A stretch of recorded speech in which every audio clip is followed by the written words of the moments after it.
What's going on, everybody? I am Perry White. I'm the host of the Jaguar Journal. I want to make sure that you guys tune in live each and every Saturday morning from 7 a.m. to 9 a.m. on 107.3 FM. We also have our affiliates in Alexandria, Louisiana, as well as down in New Orleans. And if you're not able to catch us on radio live, you can subscribe to our YouTube channel as well as follow us on Facebook. It's the Jaguar Journal.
Opinionated, outspoken, informative. The Jaguar Journal. Your source for the latest information on Southern University sports and SWAC athletics. A Baton Rouge sports talk tradition.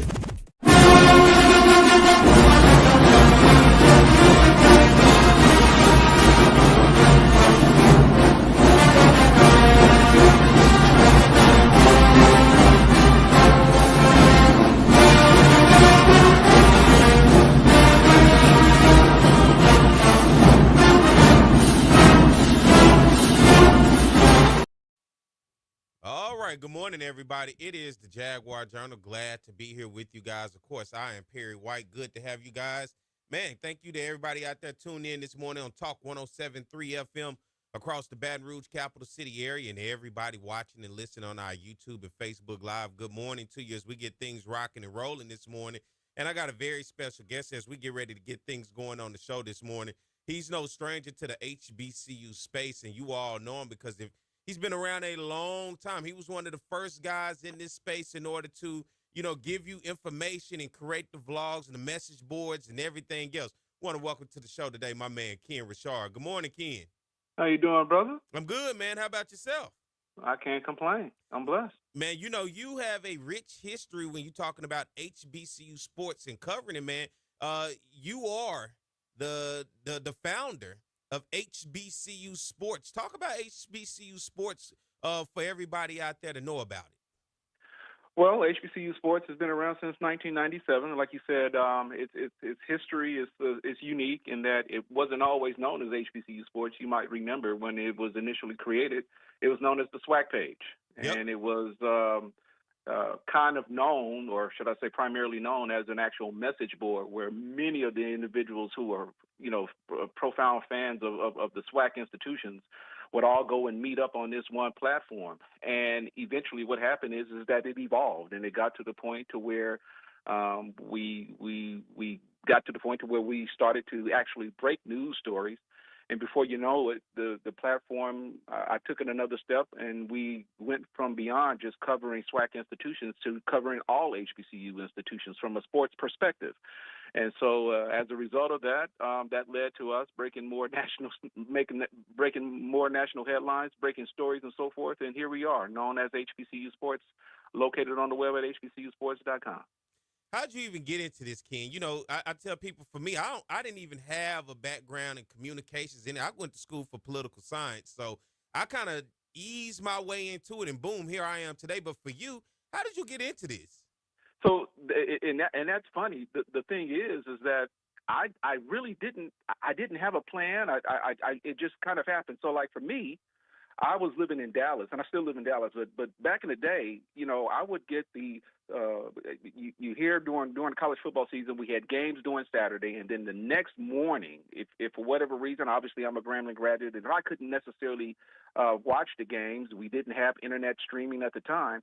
And so I would have to rely upon the Sunday, the Dallas Morning News, the Sunday paper. And in that Sunday paper, it had a huge list of all of the college football scores from around the country. And I would literally go to the Dallas Morning newspaper to get all of the HBCU football scores.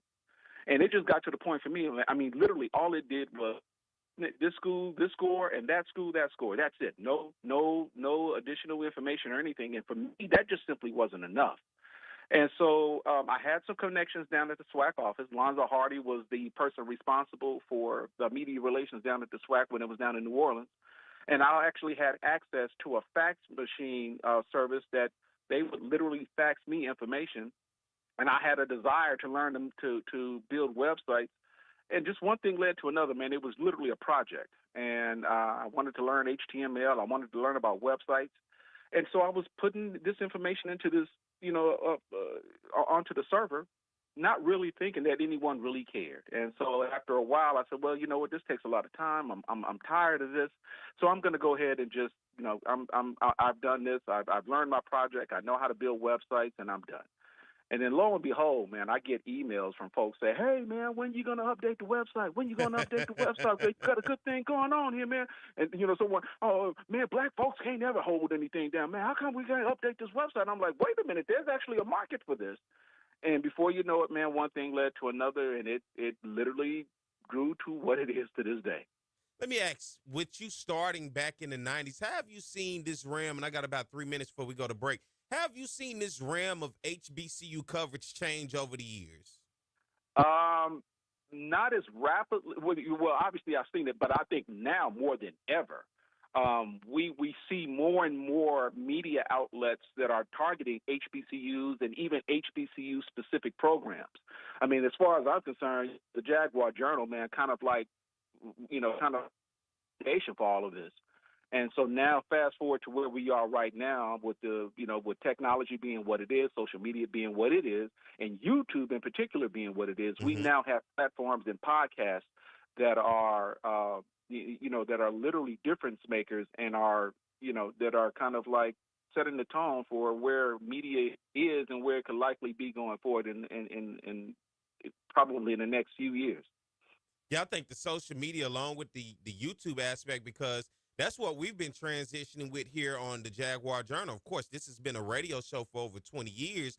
But then as Mike and I started looking at it, we wanted to incorporate, because it's like everybody else is on the social media and YouTube wave. And it's like, well, as radio, let's incorporate that, because what we found, a lot of our listeners are local when it comes to radio, right? But there are Jaguar supporters of the Jaguar Nation, and plus people that's outside of the Southern realm that want to listen to the Jaguar Nation. And that was the beauty of the social media and the YouTube aspect of right now, while we're on Facebook Live and YouTube Live. It gives people an opportunity to watch and listen to the show all across the world. Yeah, because it especially with YouTube in particular, it gives you another platform as it relates to distribution. So like you said, even though you've got the audio side of it, YouTube in particular, and even other platforms such as Facebook, man, it just really changes the game in terms of a person has an opportunity now to either listen to you on terrestrial radio or, through the radio station, or now they've got an opportunity to actually watch your actual show either via Facebook or even by YouTube. And it literally is kind of, like I said, changing the game to how we consume our media intake. That is the voice of Ken Rashad. Of everybody out there is listening, he's the founder of HBCU Sports. Ken, we're about to take a break, and we come back on the other side. We're going to talk about something that you're going to be releasing here soon. So everybody, you stay tuned. We'll be right back. More of the Jaguar Journal.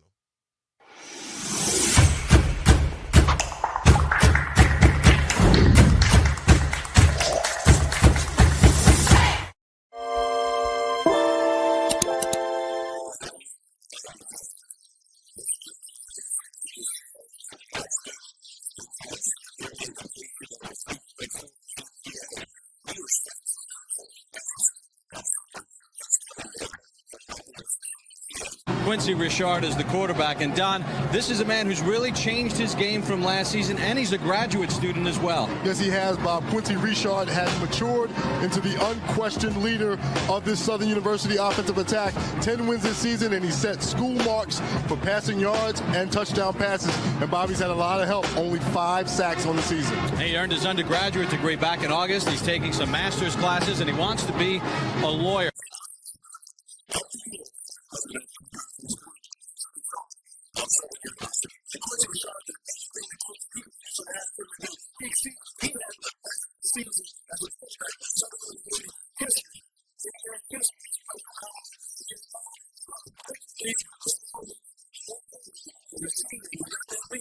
Here's Rashad looking in the end zone. Has a man there. Touchdown, Southern University. Play clock down to 3. Rashad gets it off over the middle. Touchdown! Holmes goes in motion and comes set on a 1st and 10. Rashad completes it. That's Ard. Ard down the sideline. He could go. And finally pushed out of bounds. Rashad's run for 10 touchdowns this season. He's going to keep it. Rashad goes in. Make it 11 for Quincy Rashad. Rashad wide open. Touchdown, Chris Davis.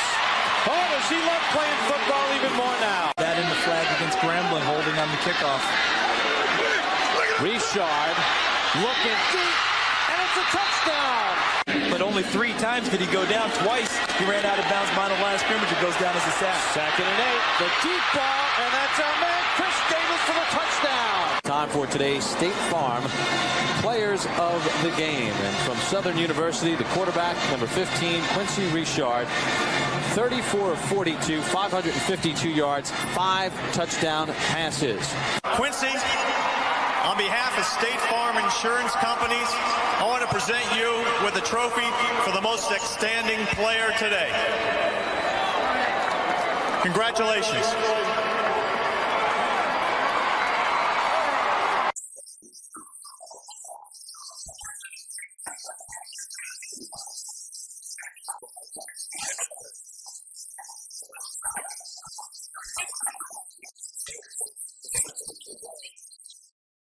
All right, ladies and gentlemen, we are back. It is the Jaguar Journal. I am Perry White. Good morning to everybody out there listening on Talk 107.3 across the Baton Rouge capital city area, and everybody out there watching live on our YouTube and Facebook. Good to have you guys with us. Very special guest here on the Jaguar Journal this morning. He is the founder of HBCU Sports, my man, Ken Rashad. Good morning, Ken.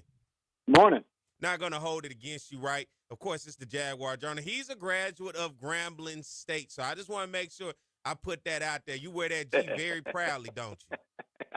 Man, I got a T-shirt on as we speak right now. Listen, I saw him at a game. Was that last year I saw you was up in the box, man? He was like, man, I'm just glad I didn't catch on fire walking in here, right? Yeah. All right, Ken, let's talk about something, a project that you're working on and going to get ready to release out to the public, HBCU Sports 101, a guide to understanding Black college athletics. This is a book you have been working on and that you're going to be putting out there for the public, man. Talk about this book and the importance of why to write it.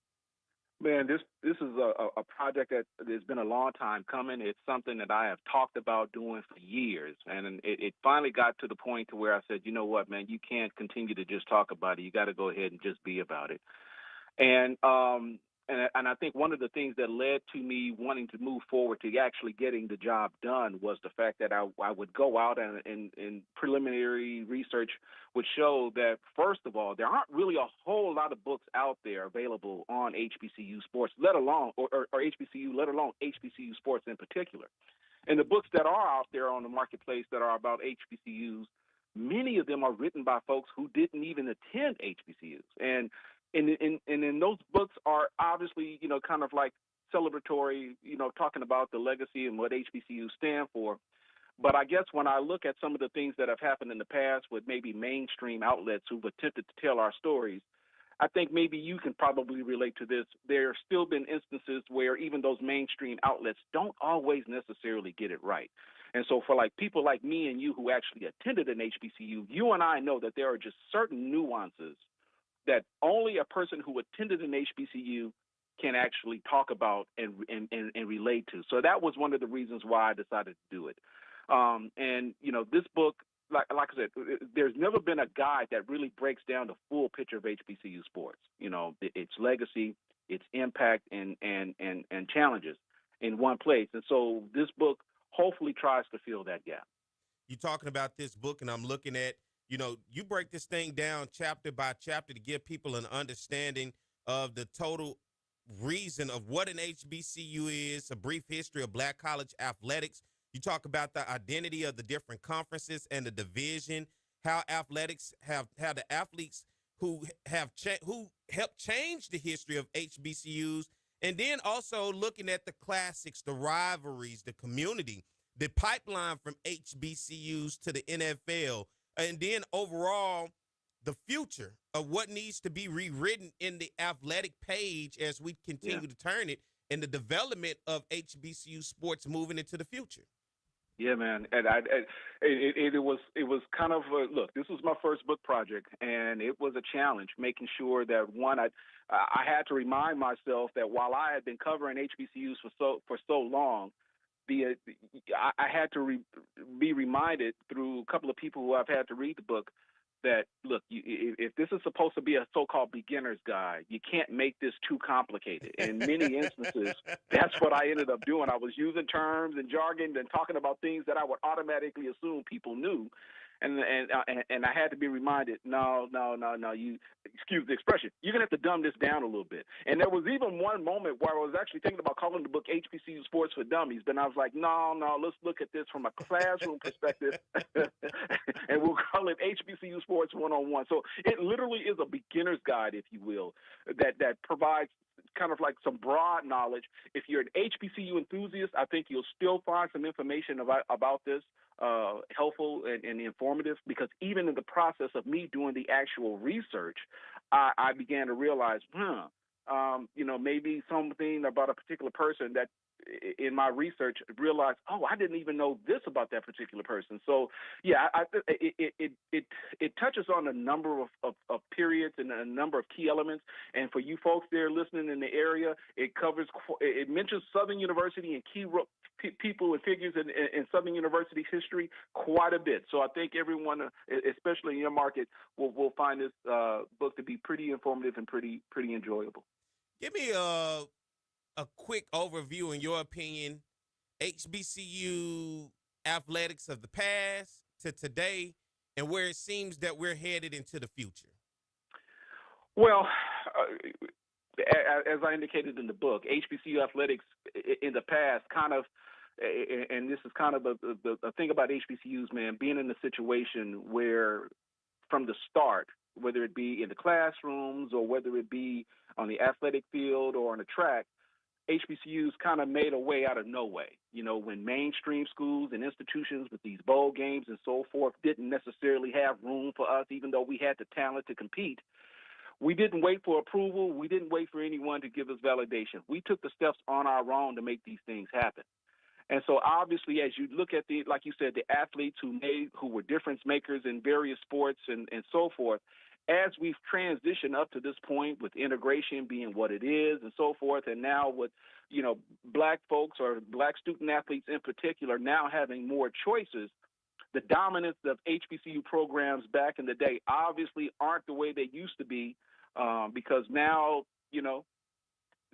people, especially with talent, they've got choices. And in this world now of NIL and so forth and the transfer portal, students have a lot more choices. In many instances, amateur sports as we know it is no longer a thing. And so now these students have options and they want to get paid. So that's kind of one of the challenges that HBCUs face right now. Like I said, we addressed this in the book, but with respect to your question, we've just kind of gotten to this point where now it's kind of like, it's not that we have to do what everyone else is doing, but we're going to have to, without question, adopt a lot of the strategies that are being done in the mainstream to make sure that HBCUs are still being considered as an option for student athletes who might want to attend as well as compete wearing an HBCU uniform. So, yeah, it's evolved, but the challenges are real, and we're just going to have to continue to step up to the plate. For anybody out there that's interested in wanting to get this book and say, man, look, let me get my history on. Let me learn some things. Maybe this is something to be a great Father's Day gift, Mother's Day gift, Christmas gift, birthday gift to somebody out there, man. How can they get the book and what avenues and how much is the book? Right. Right. So right now the book is on pre-order. You can go to KenRashad.com. That's KENN Rashad, RASHAD.com.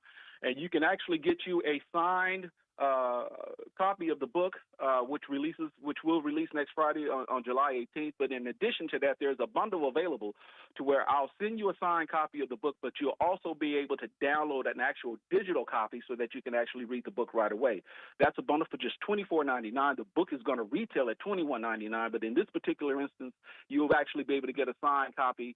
And look, it'll be a keepsake. I think it's for anyone. If you are a middle schooler or a high school student considering going to one, if you're a parent with a high school student who might want to introduce your son or daughter to an HBCU, I think this will be a great introduction to kind of give them some idea if this is the type of institution that they'll want to attend. But go to KenRashad.com, buy the book, and I think you'll find it quite enjoyable.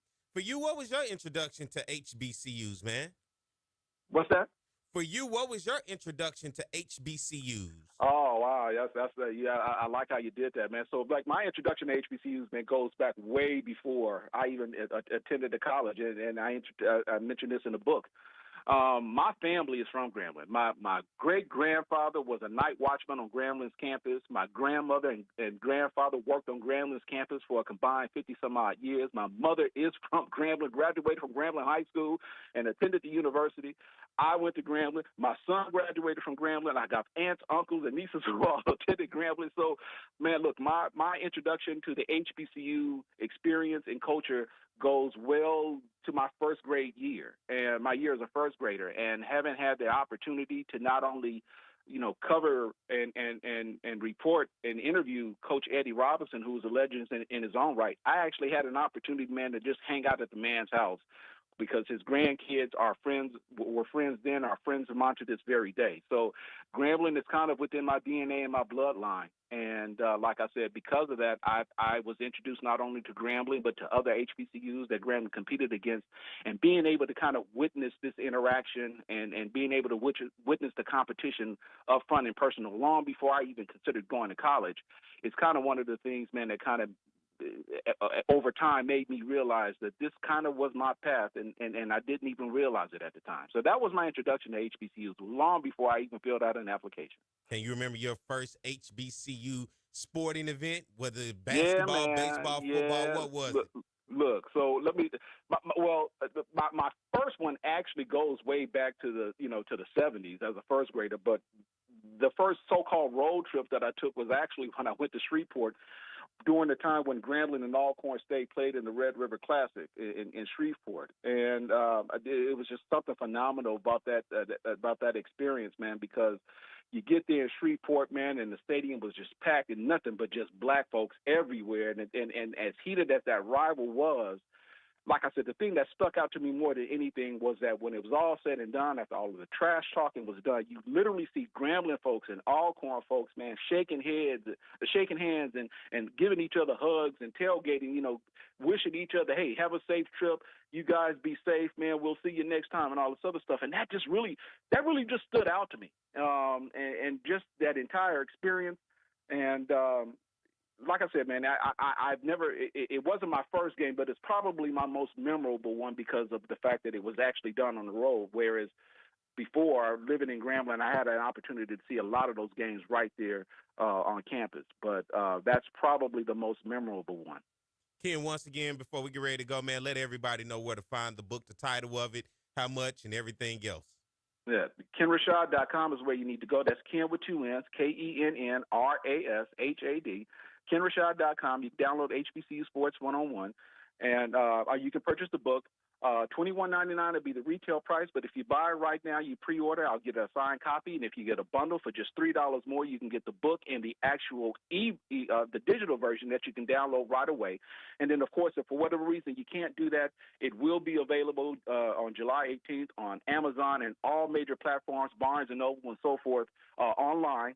And you'll be able to buy the book for $21.99. And like I said, I think you'll be informed, and it'll be an enjoyable experience for you. That is the voice of Ken Rashad. He's the founder of HBCU Sports. Ken, thank you for coming on this morning.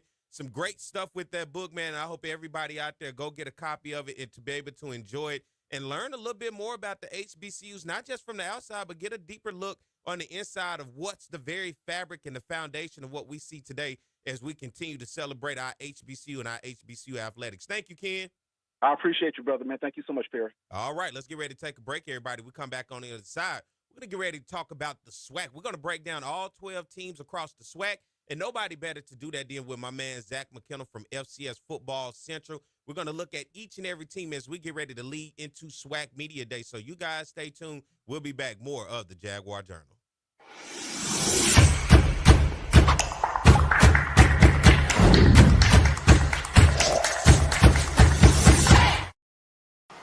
It's On the Yard Sports, and I'm Perry White, and what I need for you to do is go follow and subscribe to our YouTube, Facebook, Instagram, as well as Twitter right now. T.R. Ricks is a fifth-year senior who's getting his first chance to drive the train that Bob talked about. And right now, he's driving it quite well because the Southern Jaguars are kicking butt in the SWAC conference. As Bob mentioned, 6-0 overall in the SWAC, and T.R. Ricks has played so well, over 2,000 yards passing. In the last 3 games running the football, he's been over 100 yards on the ground. The respect factor that he gets from his teammates is incredible. As a fifth-year senior who's never started, they elected him captain.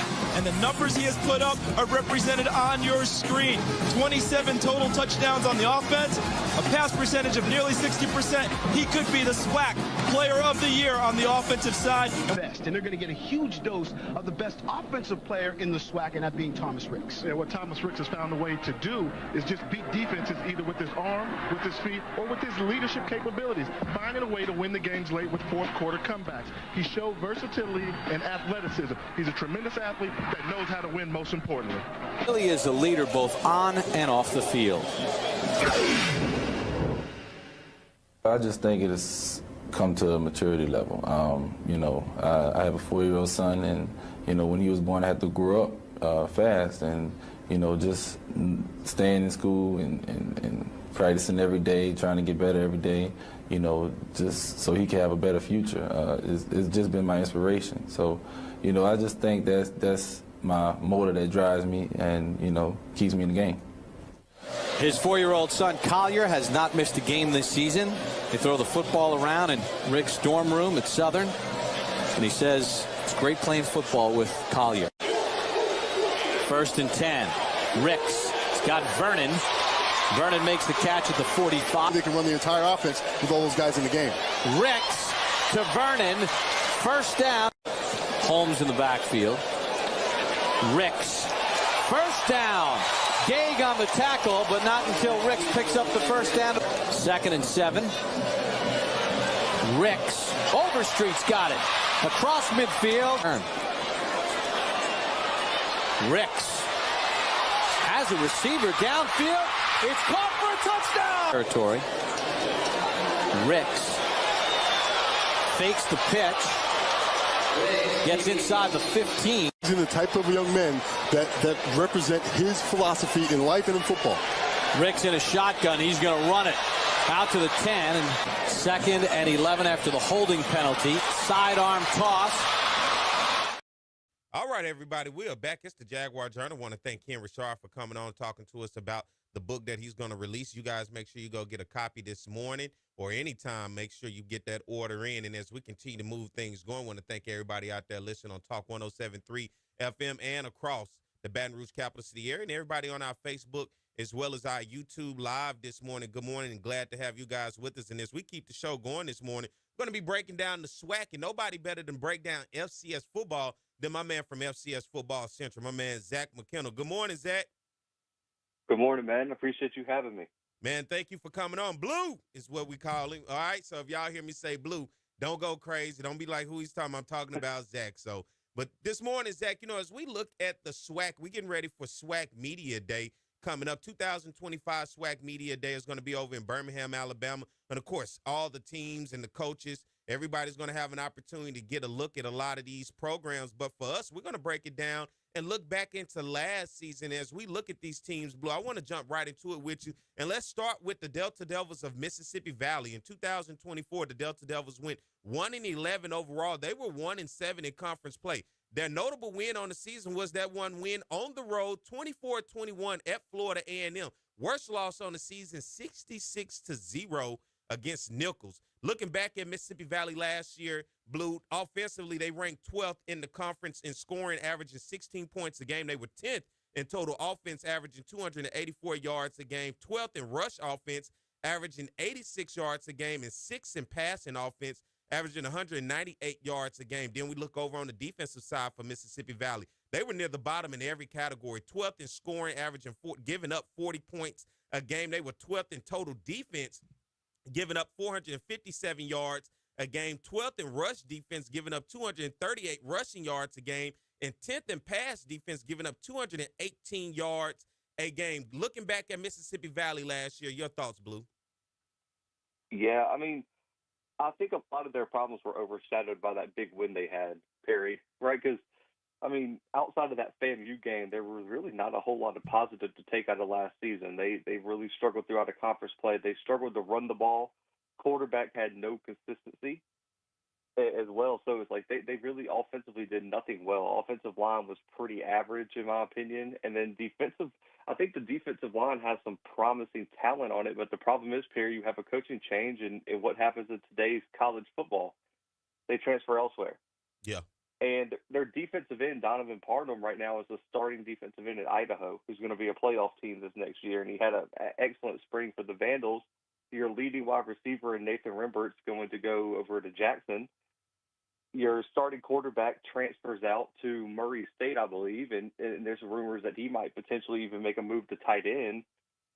And then Jackson Davis is nowhere to be found, your freshman All-American tight end. I don't think he's ended up anywhere. I know he has some academic issues off the field. I just don't – I mean, what's coming back for them that gives you any hope? And I'll be honest, like I think in this new age of college football, Perry, Valley's really going to have to look itself in the mirror and figure out if it's going to do what it takes to compete at the Division I level. Because I think there's a handful of HBCUs that I think, if you're talking about partial scholarships, Perry, can get close to that 105. There's no school in the FCS that's going to offer 105 full scholarships, but Perry, there's a lot of schools that can carry 100-plus players, including walk-ons, and give those guys partials, help, grants, whatever it may be, right? Some sort of money to be there. Valley hasn't had full scholarships. They don't even have enough scholarships to play FBS games right now. And so I think I look across the conference, and I think this is one of the teams that I'm a little bit worried about in this new age of college football, and I think it's going to be a tough year one for this new staff. Let's look at Bethune-Cookman as we continue to move on. Valley is going to be near the bottom. They were the worst team in the conference last year. Bethune-Cookman just a step ahead of Mississippi Valley. In 2024, the Wildcats went 2-10 overall. They were 2-6 in conference play. Their most notable win last year was 24-21 versus Grambling. But for me, their worst loss, 56-12 against Alabama A&M. Offensively, when you look at them statistically, 11th in scoring offense, averaging 20 points a game for the Wildcats. They were 9th in total offense, averaging 290 yards a game.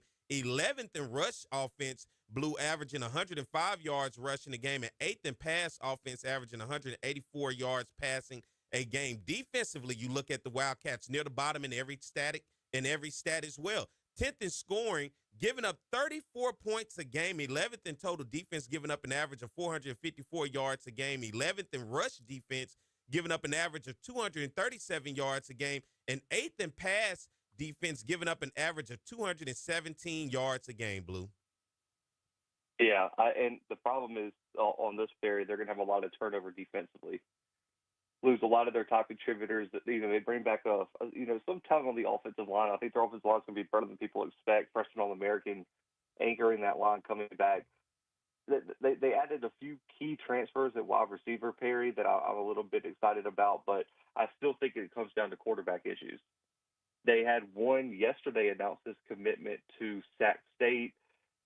You get a few guys coming back in that room, but I think it's going to probably come down to whoever one of the transfers. Probably Timmy McClain is the guy I'm looking at here, Perry, former Arkansas State UCF transfer.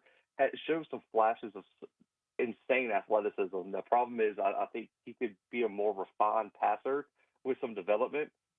So I'm just curious what BCU's offense is going to look like. You also lose arguably your best offensive weapon in your running back last year, who was making a push for all conference / freshman All-American. So I just don't know, even weapons wise, what their starting quarterback is going to be surrounded by. And I don't know how you feel, Perry, but I think if you have like a hot seat chart here, I think it's fair to probably put Raymond Woody at 1 or 2 on the SWAC hot seat chart. I really do think if this season gets away from them, Bethune-Cookman is going to be looking for a new head coach next year, because this is a program that I think a lot of SWAC fans, Perry, look at this program and say, man, they just are not very good.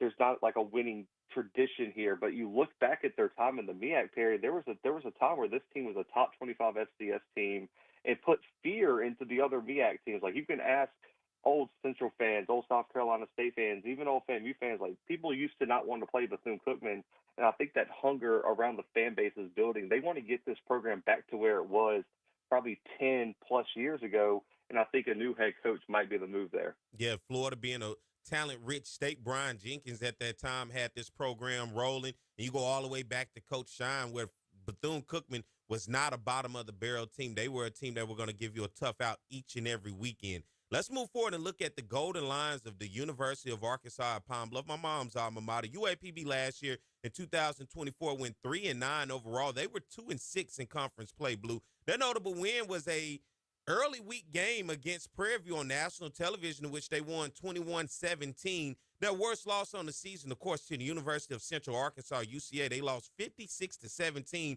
against the UCA Bears. Offensively, when you look at them, they were pretty good last year. 5th in scoring offense, averaging 23 points a game. They were 6th in total offense, averaging 335 yards a game. 8th in rush offense, averaging 115 yards a game. And they were 3rd in pass offense with 219 yards a game. Of course, Mekhi Hagan was their quarterback, Giovanni Gibson, the wide receiver. 2 good combinations of offense for those guys. Defensively, though, near the bottom with Valley and Bethune-Cookman. UAPB, the Golden Lions, 11th in scoring defense, averaging giving up 35 points a game. They were 10th in total defense, giving up 426 yards a game. 10th in rush defense, giving up 218 rushing yards a game. And 7th in pass defense, Blue, giving up an average of 208 passing yards a game. Yeah, they were pretty active in the portal. And I also think they hit the JUCO circuit pretty well. They landed a few promising wide receivers in state, a few offensive linemen. But I think the big signing here, Perry, that no one's really talking about is they landed a transfer quarterback. His name is Christian Peters from Shaw University at the D2 level. Last year, he was a Harlan Hill Trophy finalist or nominee. He had almost 2,000 passing yards, 21 touchdowns, 3 rushing touchdowns, took care of the ball pretty well. A very, very experienced grad transfer, Perry. I know there's been some talk about what Mekhi Hagan's was. Like, how good was he really, or was it more Giovanni Gibson on the outside?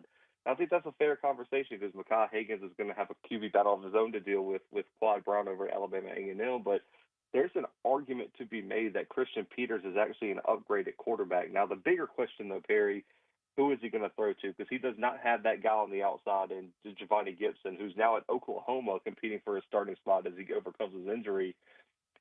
He doesn't have that kind of bailout blanket, which we saw in some of these big wins they had last year or just close games that they had last year. That was kind of his safety blanket.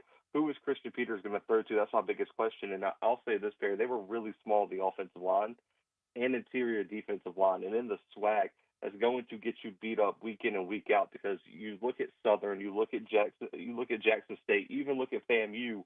They have so much size in the trenches that if you're undersized, then you're going to get pushed around. And I think even you look at Alcorn, right? You saw their head coach talk about that they were too small and they got pushed around by some of these other teams. And that's what I'm worried about UAPB is that they might have the skill position. They might have upgraded at quarterback, but I don't think they have the trenches to compete right now. I don't think they have the trenches to compete week in and week out in the SWAC. And I think I talked about that hot seat chart, and 2 of the 3 teams in this tier that we're talking about probably have coaches on the hot seat. I think if it gets away from Hampton this year, I think UAPB could be another team looking for a new head coach next year. And unfortunately for UAPB this year, APR issues, they are ineligible no matter what the season turns out. If they win it all, they are ineligible for postseason play. So unfortunately for them, they've fallen into that APR issue. All right, everybody, let's get ready to take a break. I got my man Zach McKinnell from FCS Football Central on the line with me. We're breaking down the SWAC, all 12 teams today as we get ready to head into SWAC Media Day. So you guys stay tuned. We come back on the other side. We'll continue the conversation. More of the Jaguar Journal.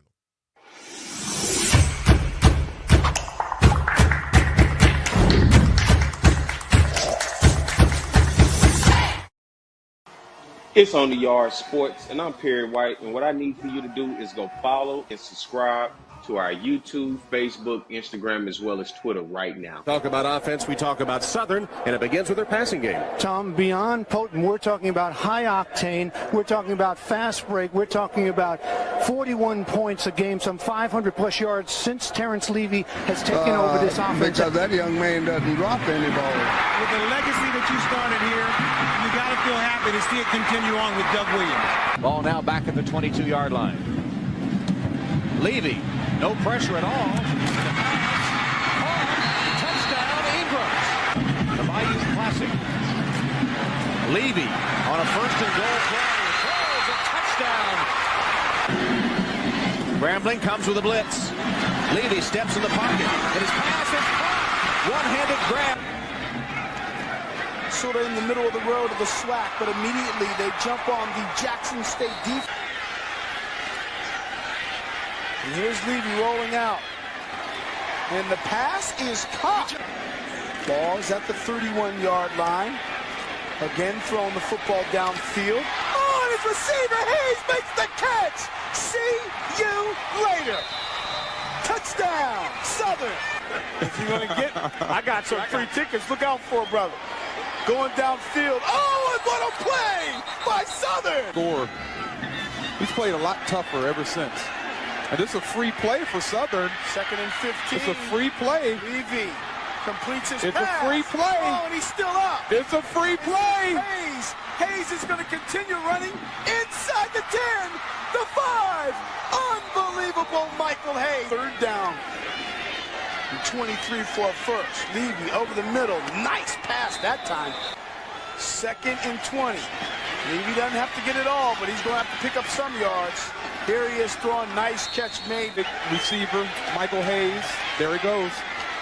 Hayes makes the catch. Hayes still on his feet. Hayes looking for blocking. Hayes trying to find a hole. Hayes is still on his feet. He alley-oops. He's inside the 15 and drawn out a foul.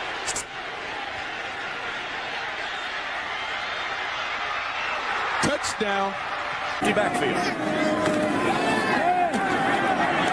Plenty of time for Levy across the middle. Has his man at the 15. You know, I don't know if you want to break the spirit of Terrence Levy or not. Here he wings one wide open down the middle and a one-handed grab made. The way. 3rd down in 4. And here's Lewis off the catch. Lewis still on his feet. And Lewis is streaking down the sideline. Touchdown. So they move back 5 yards. All right, everybody, we're back. It's the Jaguar Journal. Good morning, everybody out there listening on Talk 107.3 FM across the Baton Rouge capital city area, and everybody out there watching and listening on our YouTube and Facebook Live. Of course, I'm Perry White, joined by my man Zach McKinnell from FCS Football Central. Zach, we're breaking down the SWAC schools, football teams from last year as we're looking ahead into SWAC Media Day, and we talked about Mississippi Valley, Bethune-Cookman, and UAPB thus far. Let's jump into the next team, Grambling State. In 2024, the Tigers went 5-7 and 2-6 in conference play. The notable win last year was a 41-20 non-conference victory against a conference foe, Jackson State, but their worst loss on the season, 40-10 versus UL, the University of Louisiana Lafayette. Let's look at their offensive rankings last year, Blue. 3rd in the conference in scoring, averaging 24 points a game. They were 11th in total offense, averaging 282 yards a game. 10th in rush offense, averaging 111 yards rushing a game. And then 9th in pass offense, averaging 170 yards passing a game. Let's look at defensively. 4th in the conference in scoring, giving up an average of 24 points a game. They were 9th in total defense, giving up an average of 377 yards a game. 4th in rush defense, an average of 446 yards given up for the Grambling State defense. And 12th, very last in pass defense, giving up an average of 230 yards a game in passing. Looking at Grambling last year, Blue.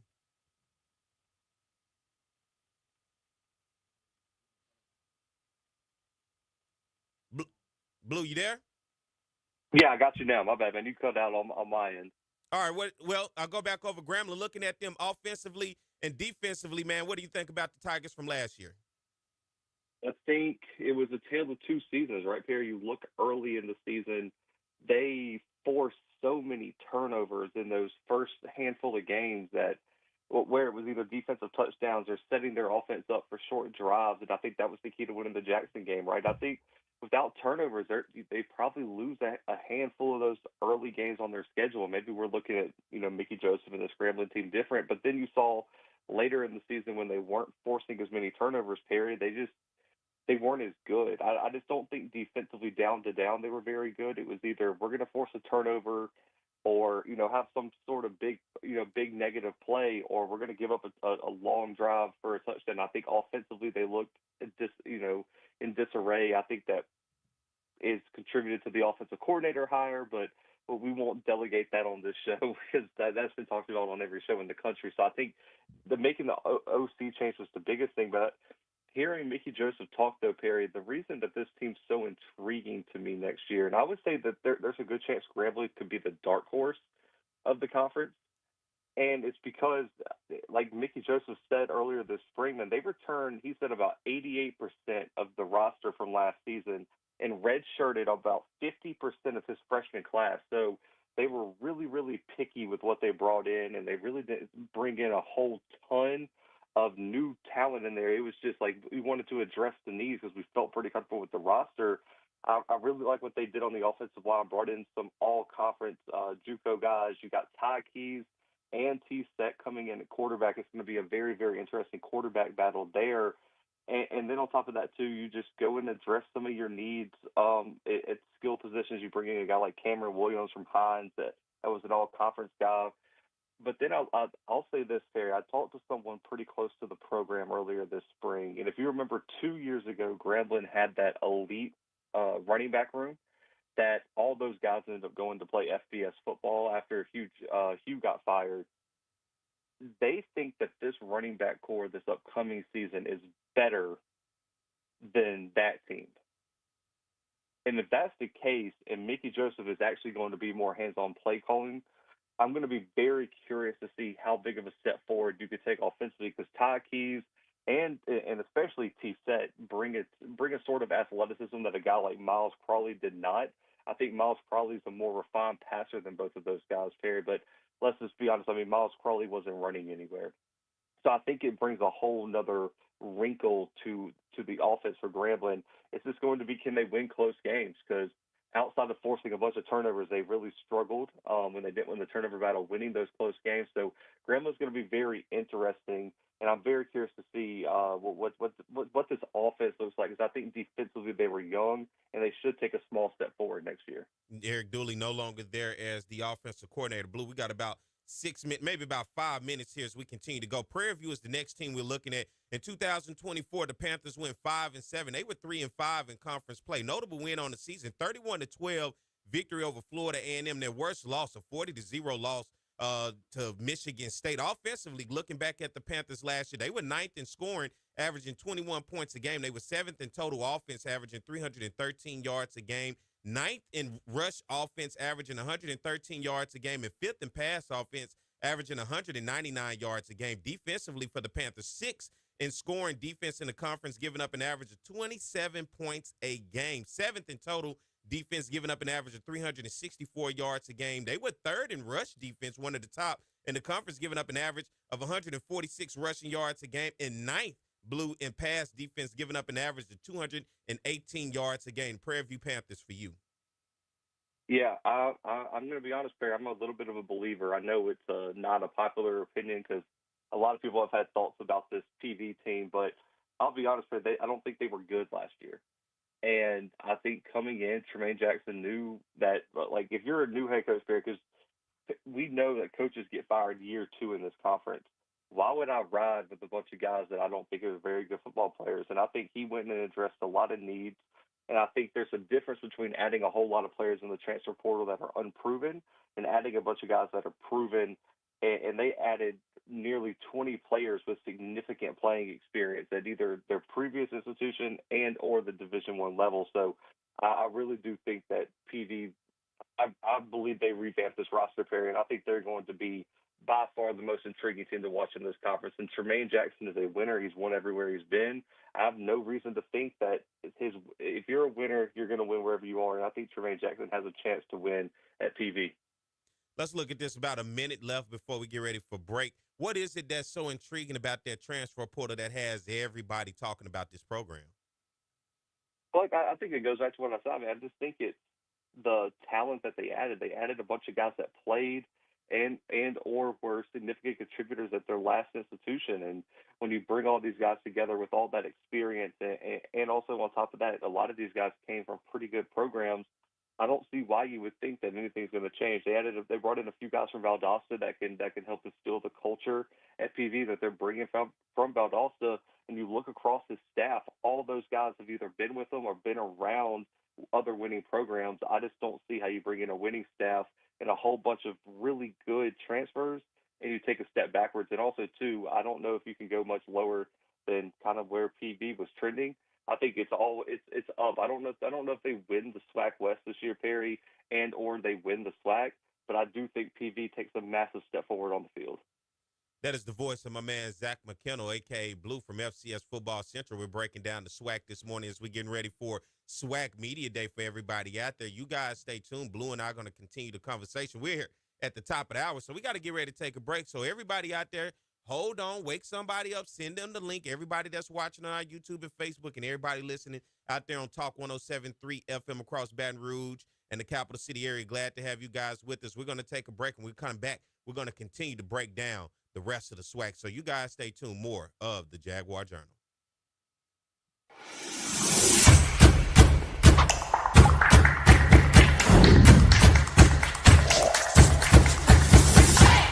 Quarter with Jackson State leading 10-3. Ball is at the 31-yard line. Again throwing the football downfield. Oh, and his receiver Hayes makes the catch. See you later. Touchdown, Southern. And every time you think Southern struggles, they come back, they make a play. They've done it all year long. Kick is up.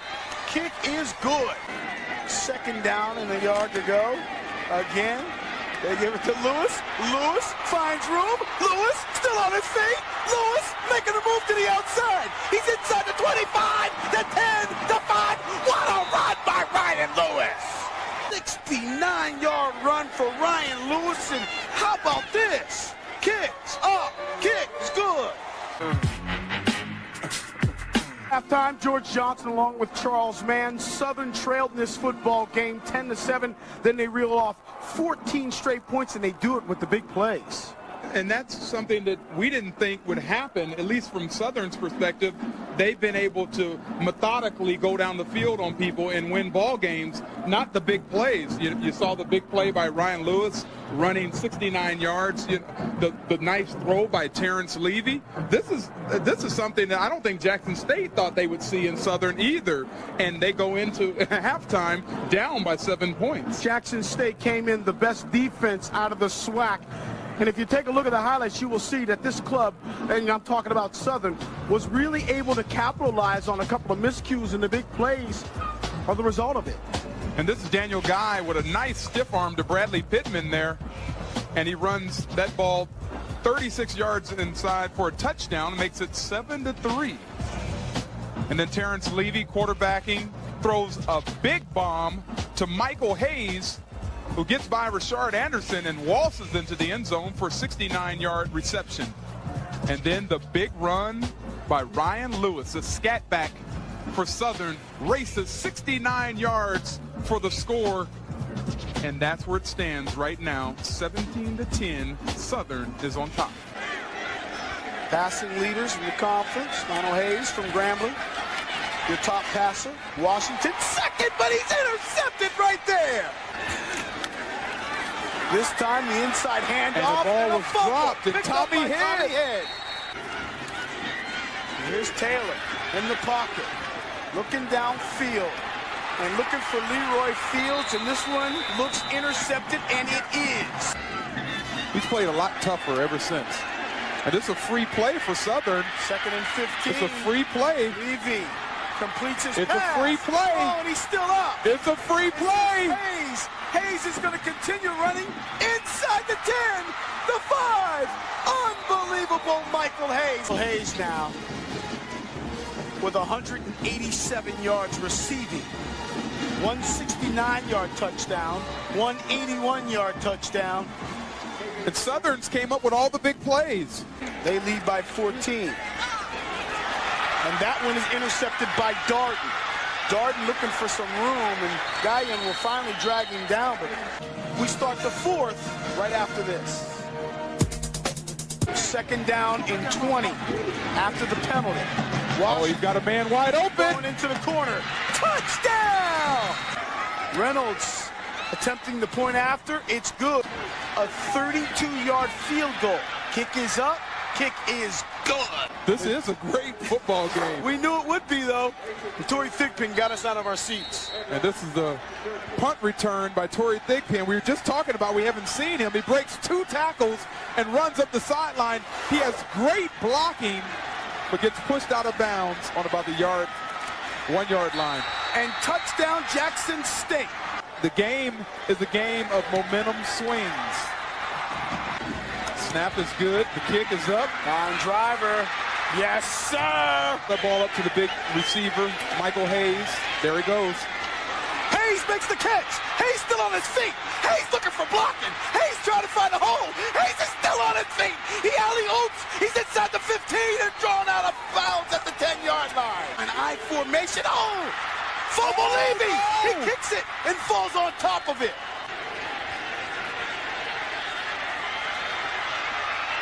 Touchdown. Receiver that has not seen much action comes up big. 1st and 10. Washington over the middle, intercepted!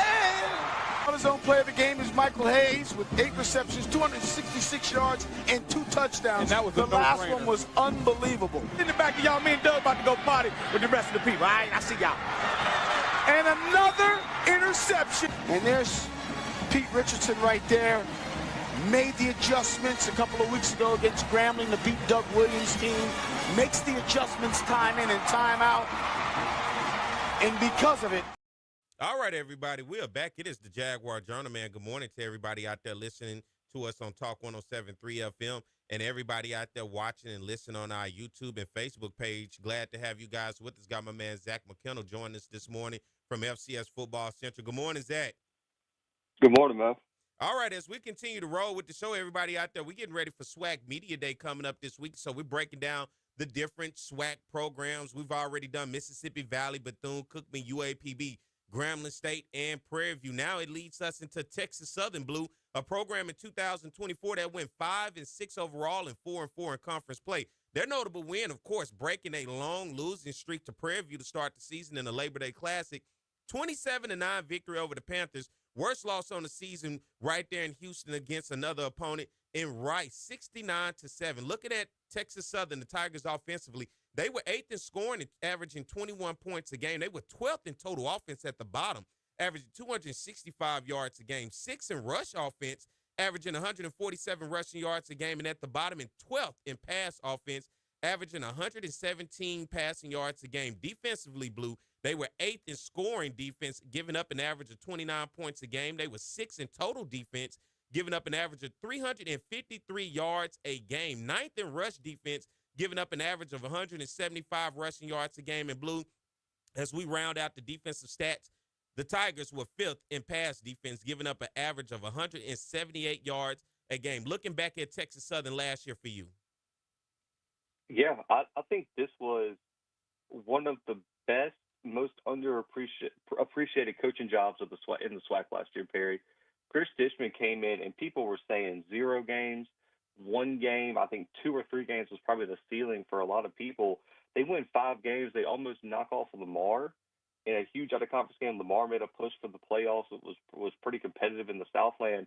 And all this after they lose their starting quarterback, Perry, early in the season. So I think Dishman hasn't got the credit he deserves because Texas Southern is very quiet. He's not all out in the media, very quiet about his additions. They have a lot of returning talent, Perry. KJ Cooper comes back.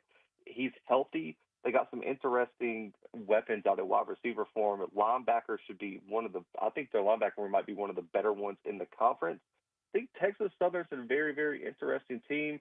The question is going to be, can they stay healthy, Perry, because the injuries ravaged them at times last year. So I think Texas Southern is going to be a very, very interesting team to watch if they can stay healthy.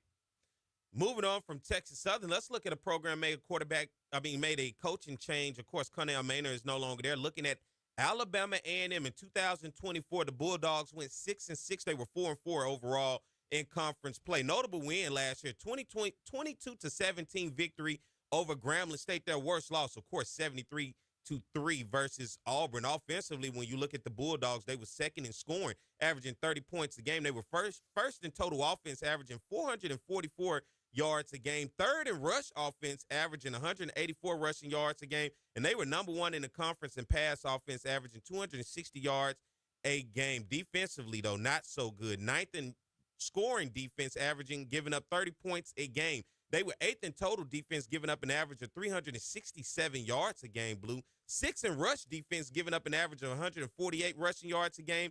And near the bottom at 11th in pass defense, giving up an average of 219 yards a game. And look back at Alabama A&M last year and looking ahead to this year. Yeah, I think this is, out of most of the first-year head coaches, this is probably one of the best situations for someone to step into because, Perry, I think me and you could make an argument that Alabama A&M's had some of the better individual talent in the SWAC the past few seasons. Mm-hmm. The problem has been they've been really good offensively at times, and their defense just has not found any rhythm. And I think you bring in a guy like Sam Shade, who you know is going to rebuild the defense. They added some really, really interesting transfers, especially up from the Division II level. I do think their defense gets better. The question, though, Perry, is now you lose your offensive mind. Does the offense take a step back? That's the big question, right? Do you improve defensively, take a step back offensively, and you're kind of still in the same place? They have some really, really good weapons at running back, but the biggest question for this team is who wins the quarterback battle. Is it going to be Mekhi Higgins, who we saw had a really good year at Arkansas Pine Bluff, or does Quad Brown, who I've been hearing so much about since he transferred from UT Martin, is this finally the time he shows us on the field, Perry, what all this offseason hype is about? Because he's gotten offseason hype for the past 2 years. Higgins versus Brown is probably going to determine the trajectory of Alabama A&M season, year one of Sam Shade.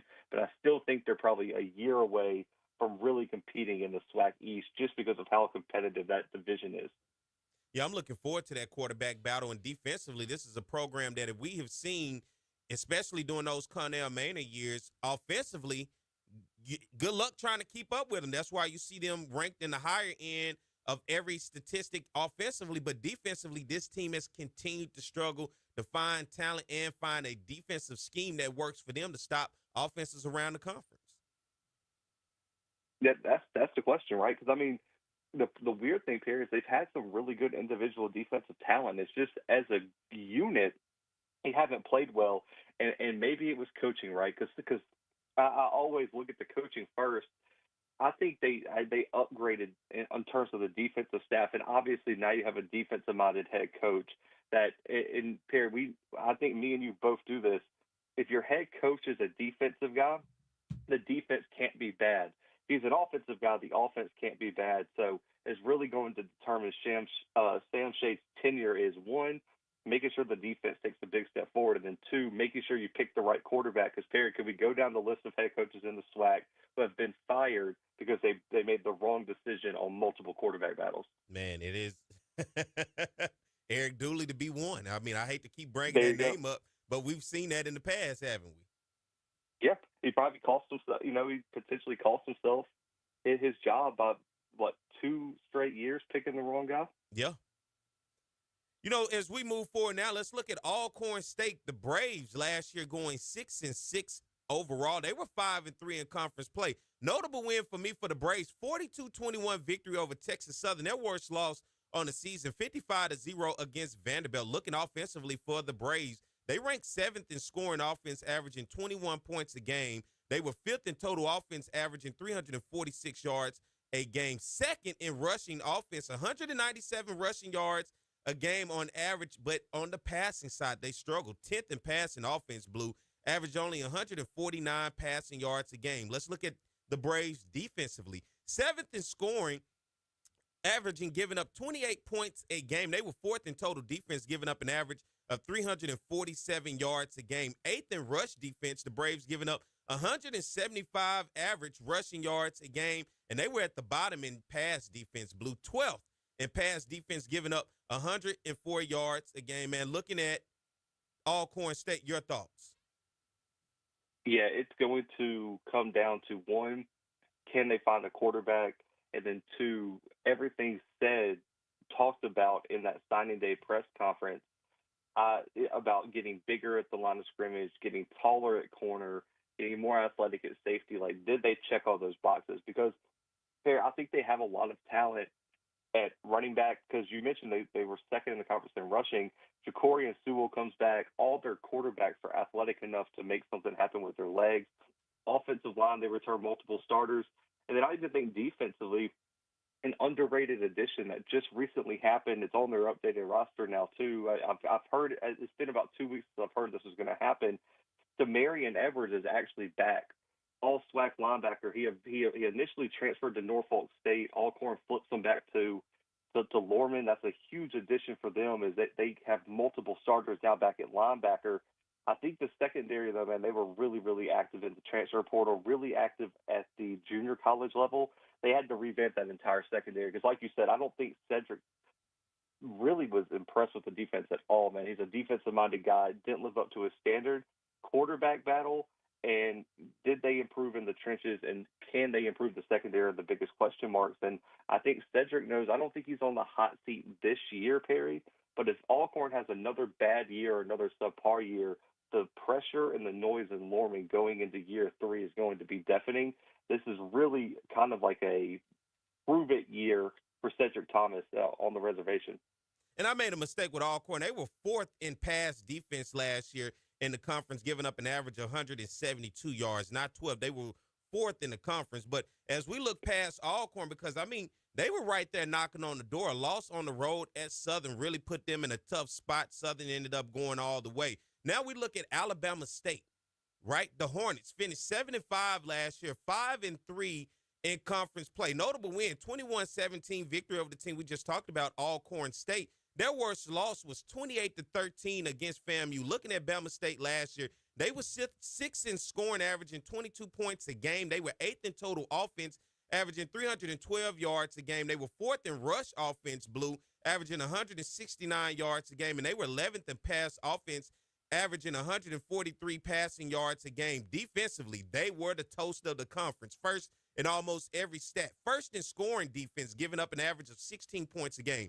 The Hornets were first in total defense, giving up 365 yards a game. They were first in rush defense, only giving up an average of 106 yards a game. And they were second in pass defense, giving up an average of 159 yards a game. I think looking at Bama State, they can hold their hat on defense. It has been offense that has hurt them over the years that I think has kept them out of an opportunity at going to a SWAC championship. But for you, Blue, looking at Alabama State last year and looking ahead to this year. Yeah, this is going to be another super intriguing team because you mentioned kind of what they held their hat on, right? It was defense, and they were so good defensively. Now they have to replace almost the entire staff. You know, their defensive coordinator. They got to replace multiple starters. I think they only returned one true starter on the defense. They got about 8 guys coming back there that played 150 or more snaps last year. You know, at safety, they do have a guy who was supposed to start. I believe he got hurt against North Carolina Central, and Drake Johnson, who was a transfer from Southern Illinois, Texas State, and he was going to be the starter, but got hurt, had a medical redshirt year. But you mentioned their struggles offensively, Perry, but this is the interesting part is offensively, they returned 14 significant contributors offensively. And that includes Jamari Holtzclaw, who had an explosive freshman season, ended up getting hurt. They returned 4 offensive linemen that played over 430 snaps last year. Wide receiver, they got some talent coming back, Jalen Jones, Harrell at wide receiver. The question is going to be, and Perry, stop me where you've heard this one before, can Andrew Body stay healthy? Mm-hmm. That's the question, because I think we saw – I know people, you know, question his passing, but he really wasn't giving a chance to really pass it against Central because of that weird scheme they were running. let's not forget, before Body got hurt, he had them on the verge about to upset Central, who was one of the first 4 teams out for the FCS playoffs last year. So it's not like Andrew Body went out there and couldn't lead them against a really, really good team. And I'm going to be very, very curious to see if Andrew Body can help turn this offense around, because if they don't get it right with this many players coming back and this many significant contributors, I think you have to kind of look at Eddie Robinson Jr. kind of in the same vein as you maybe look at the Damon Wilson up at Morgan State, and he can build a great defense, but offensively there's just something missing. And at the end of the day, that's going to cost you in key games that are going to separate you from being a true contender and a championship contender.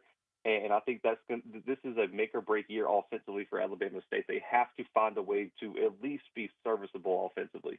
Let's talk about, real quick before we go to break, Andrew Body. Your thoughts? He transferred in from Texas Southern, of course, getting hurt like you just talked about in that first game against North Carolina Central. They basically, he was seemed like in that game like a Taysom Hill for the Saints. They just basically had him all over the place. But your thoughts with Andrew Body and the potential, because this is a kid that we've seen has all of the potential, but we've yet to be able to see a true full season under him at Alabama State.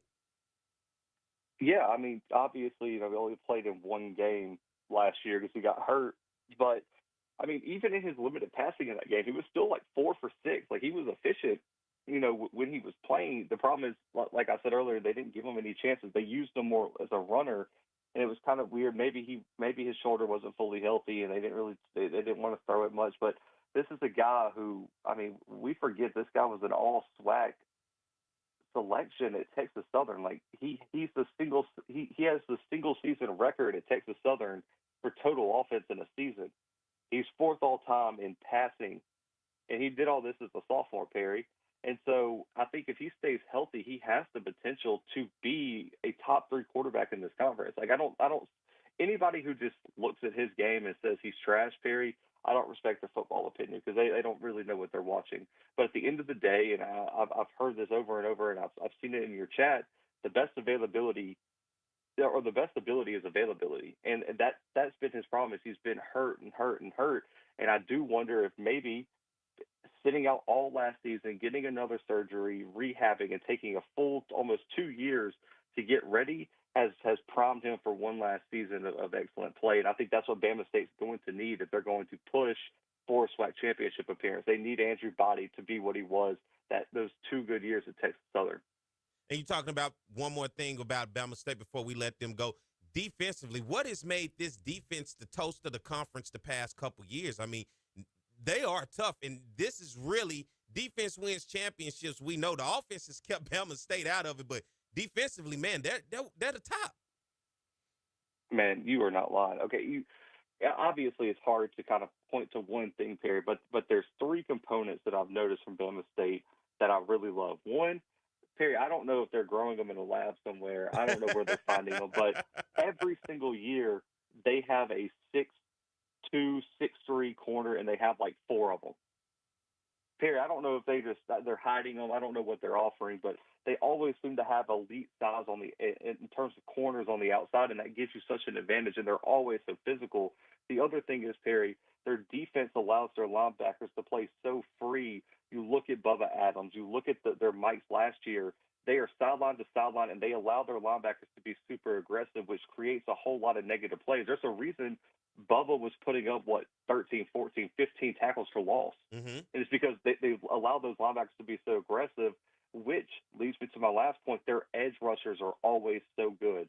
They're so good while they're good at rushing the passer, Perry, they're so good against the run and not losing their contain while rushing the passer and allowing big plays off of their aggressiveness. Because to play so aggressive, you have to be disciplined. And I think that all ties into why Bama State's been so good defensively over these past few years. And I'm going to be very curious to see if that can continue under a new defensive coordinator next year. All right, everybody, we got to get ready to take a break. That's the voice of Zach McKinnell, a.k.a. Blue. Zach and I are breaking down, talking about the SWAC preview from 2024 heading into the 2025 season as we have SWAC Media Day coming up this week as we continue the conversation. You guys stay tuned. We got to take a break. We'll be back. More of the Jaguar Journal.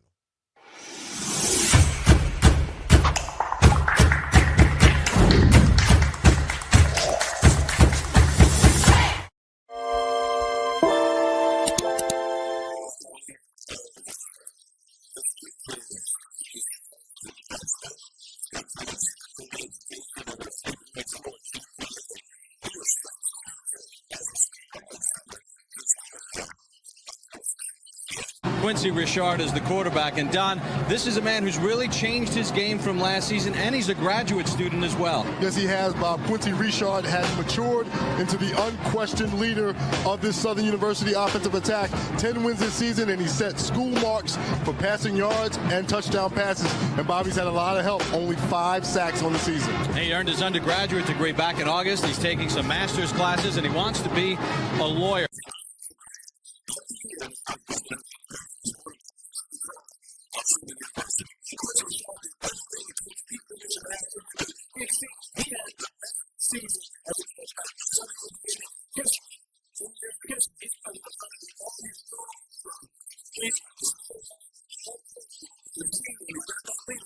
Here's Rashad looking in the end zone. Has a man there. Touchdown, Southern University. Play clock down to 3. Rashad gets it off over the middle. Touchdown! Holmes goes in motion and comes set on a 1st and 10. Rashad completes it. That's Ard. Ard down the sideline. He could go. And finally pushed out of bounds. Rashad's run for 10 touchdowns this season. He's going to keep it. Rashad goes in. Make it 11 for Quincy Rashad. Rashad wide open. Touchdown, Chris Davis. Oh, does he love playing football even more now? That in the flag against Grambling, holding on the kickoff. Rashad looking deep, and it's a touchdown. But only 3 times did he go down. Twice he ran out of bounds behind the line of scrimmage. It goes down as a sack. 2nd and 8. The deep ball, and that's our man, Chris Davis, for the touchdown. Time for today's State Farm Players of the Game. And from Southern University, the quarterback, number 15, Quincy Rashad, 34 of 42, 552 yards, 5 touchdown passes. Quincy, on behalf of State Farm Insurance Companies, I want to present you with a trophy for the most outstanding player today. Congratulations.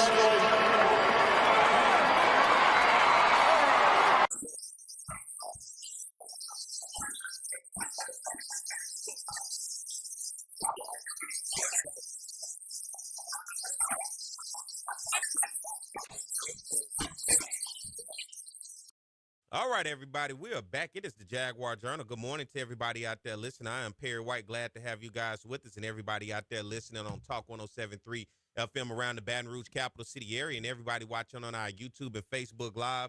Glad to have you guys with us as we are continuously talking about the SWAC. We're previewing every team as we head into SWAC Media Days. Thus far, we've talked about Mississippi Valley, Bethune-Cookman, and UAPB, Grambling State, Prairie View, Texas Southern. We just wrapped up Alabama A&M, Alcorn State, and Alabama State. Now we have 3 teams left, and let's look at one of those 3 teams.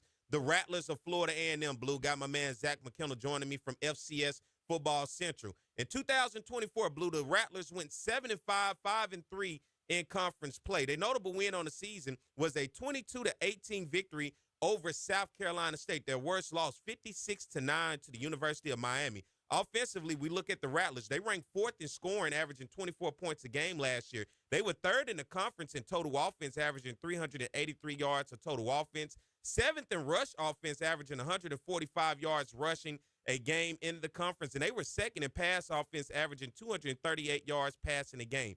Defensively, they were 5th in scoring defense, giving up an average of 27 points a game, Blue. They were 5th in total defense, giving up an average of 349 yards a game. 7th in rush defense, giving up an average of 167 yards a game, and 2nd in pass defense, giving up 145 yards a game. Blue, for you, looking at FAMU last year and then coming into this year. I think the biggest thing with FAMU that I saw is that they took such a massive step backwards in terms of their trench play defensively, Perry, and that really hurt them against some of the more elite teams that they saw on their schedule. I.e. specifically Jackson State. They were just so bad against the run at times. And then on the flip side, Perry, until the last week of the season, they couldn't run the ball. Their offensive line really wasn't bad statistically and just kind of watching on film. It was just, for some reason, running the football, the scheme they were trying to use to run the ball just wasn't working. And I do wonder if this year that's going to change with the new OC. I think wide receiver, they have a few key guys coming back, but in overall depth, I'm a little bit concerned. I think they added a few guys in the portal that are going to have to take on pretty big roles. The biggest question, though, is going to be quarterback, Barry. Who's going to come in and start at quarterback? They lose Daniel Richardson this offseason. You bring in Tyler Jefferson from Central Michigan, who appears to kind of be the favorite. You add two late guys in R.J. Johnson from Toledo. You add a guy in Jet Petty, who was an all-conference type JUCO kid out of Long Beach City College out in California. Who's going to win that job? I'll be honest, I really like Petty's just moxie and his ability to throw the football. I think he has the best arm. Jefferson is almost kind of like a bigger version of what they have with Daniel Richardson. I think he's coming in. He's lost a lot of weight. He came into college about 240. They got him listed at about 225 right now. So he's getting really in shape. Their offensive line should be super experienced. They have a bunch of seniority on there, a bunch of guys over 300 pounds that should be able to move the line of scrimmage. They added a few guys in the portal that should come in and compete for starting jobs. Linebackers should be really good. The question is going to be, can they find anyone to get after the quarterback period? I talked about it all last year. When you look back at how good FAMU was in the previous seasons, they had a guy who could go get the quarterback, and they had someone on the interior defensive line that could make stuff happen, a Gentle Hunt, someone like that. Who's going to be that guy? There was a lot of hype with Davian Westmoreland last year. Didn't really live up to the hype.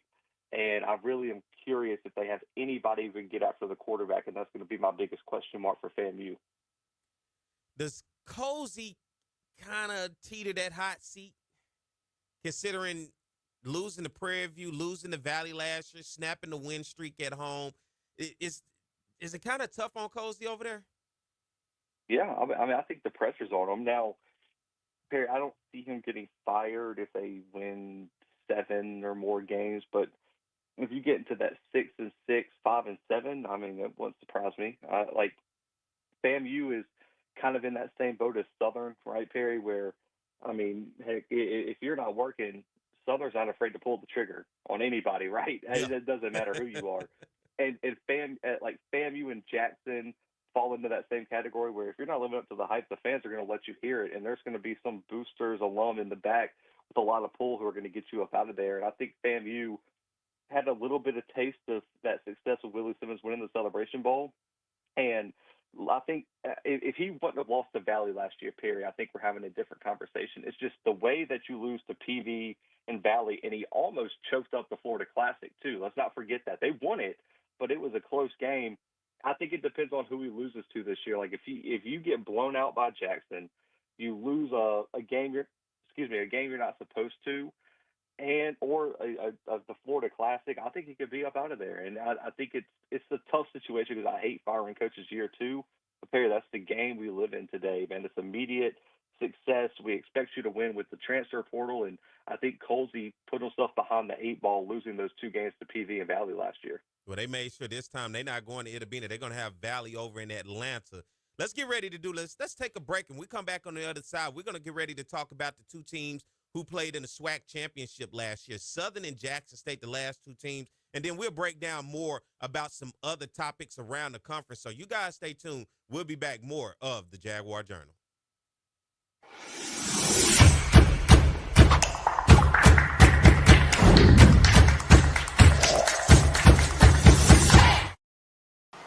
It's On the Yard Sports, and I'm Perry White, and what I need for you to do is go follow and subscribe to our YouTube, Facebook, Instagram, as well as Twitter right now. T.R. Ricks is a 5th-year senior who's getting his first chance to drive the train that Bob talked about. And right now, he's driving it quite well because the Southern Jaguars are kicking butt in the SWAC conference. As Bob mentioned, 6-0 overall in the SWAC, and T.R. Ricks has played so well, over 2,000 yards passing. In the last 3 games running the football, he's been over 100 yards on the ground. The respect factor that he gets from his teammates is incredible. As a 5th-year senior who's never started, they elected him captain.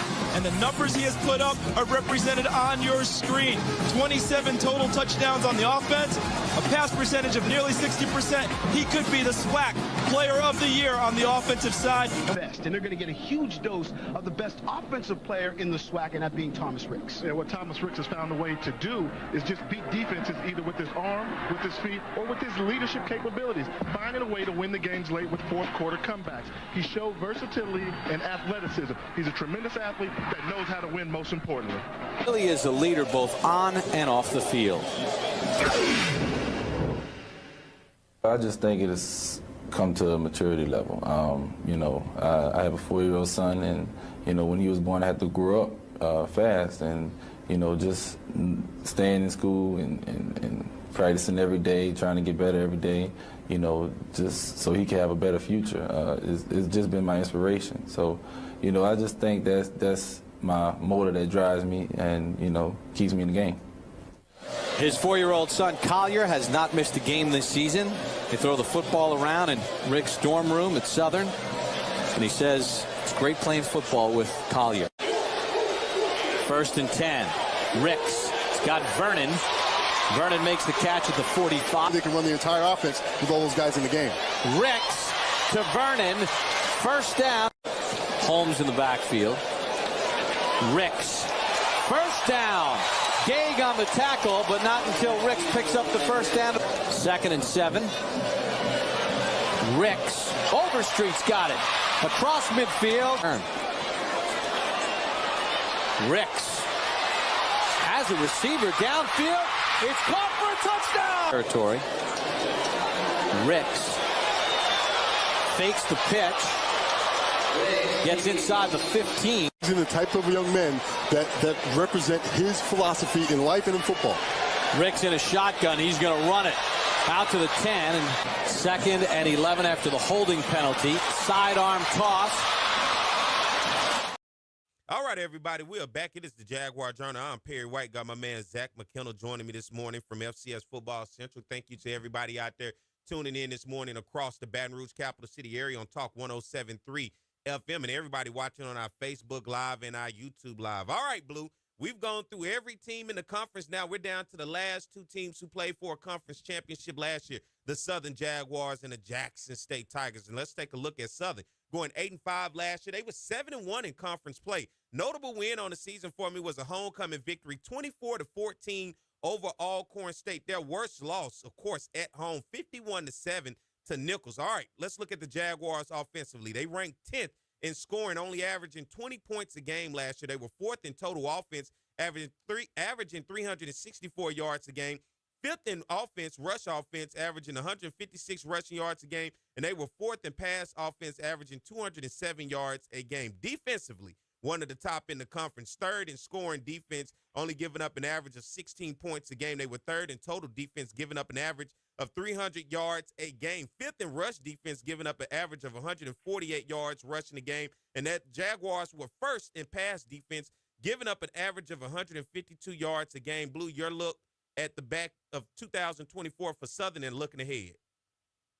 Hey, man. Hey, when the luck's on your side, you'll take it, right? I mean, there's a few games, man, where, Terry, I'm not a Southern fan, but, man, I had heartburn watching some of y'all's games where I was like, man, if I was a Southern fan, I would need a pacemaker. It was like there was no game y'all just wanted to win comfortably. It was just, it's either going to be a thriller or a blowout. It was insane, but I think offensively, Southern's going to be a lot better than people expect. I'm a real believer in Jalen Woods. I know there's been a lot of talk about the kid they added from Valley and also Cameron McCoy. I'm going to be honest, Perry, based on what I've seen film-wise from all 3 of those quarterbacks, I think it's a no-brainer decision to start Jalen Woods. I'm not a believer in either of the other 2 guys. I think Cameron McCoy should make a move to wide receiver, be a gadget guy, and I think Jalen Woods should be the guy there. But I think offensive line, Terry, the good thing is Southern played so many guys on the offensive line last year when they had to make that change mid-season.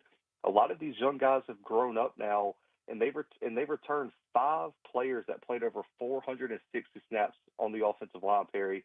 And you returned Morris at wide receiver and Dupree Fuller, who might be the best tight end in the conference coming into the year. So I think the offense should be pretty good again. And I look defensively. Obviously, it starts with that bad man, Kelby Givens. Perry, I mean, what is there even to say about him anymore? He is just a playmaker. He's going to be the preseason SWAC Defense Player of the Year. He's going to be the favorite to win Defense Player of the Year again because he's probably going to have another 20 tackles for loss and another 10-plus sacks. I mean, what else is there to say? But I think the position people are sleeping on for Southern is safety, Perry.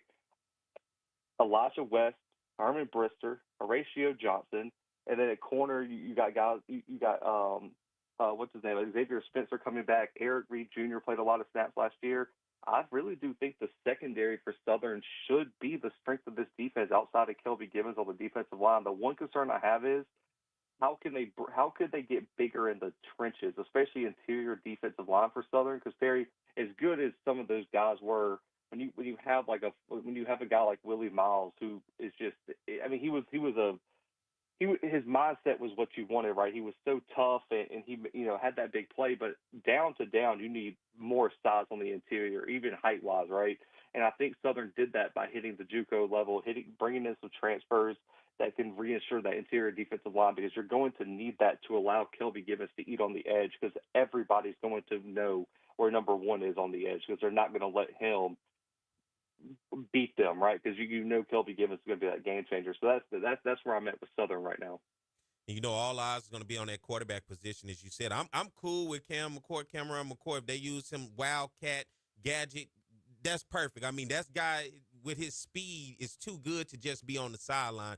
They have to find creative ways to be able to use him out on the field and get some offense going, because one thing Southern struggled with last year was putting up enough points. And that we saw that in the SWAC championship game, and we saw that both times against Jackson State. And that leads me to the SWAC champions and overall Black College National champions who won the Celebration Bowl last year, Jackson State, the last team we're going to be talking about. The Tigers went 12-2 overall on the season. They did a perfect season in conference play, 8-0. Their notable win on the season was winning the Celebration Bowl for me, 28-7 against a really good South Carolina State team. Their worst loss, 41-20 on the road at Grambling. It's just always something about the Tigers and the Tigers up there at Grambling. But looking at them offensively, Blue, Jackson State ranked first in scoring offense in terms of last year, 36 points a game average. They were second in total offense, averaging 403 yards a game. They were first in rush offense, averaging 213 rushing yards a game, and they were seventh in passing offense,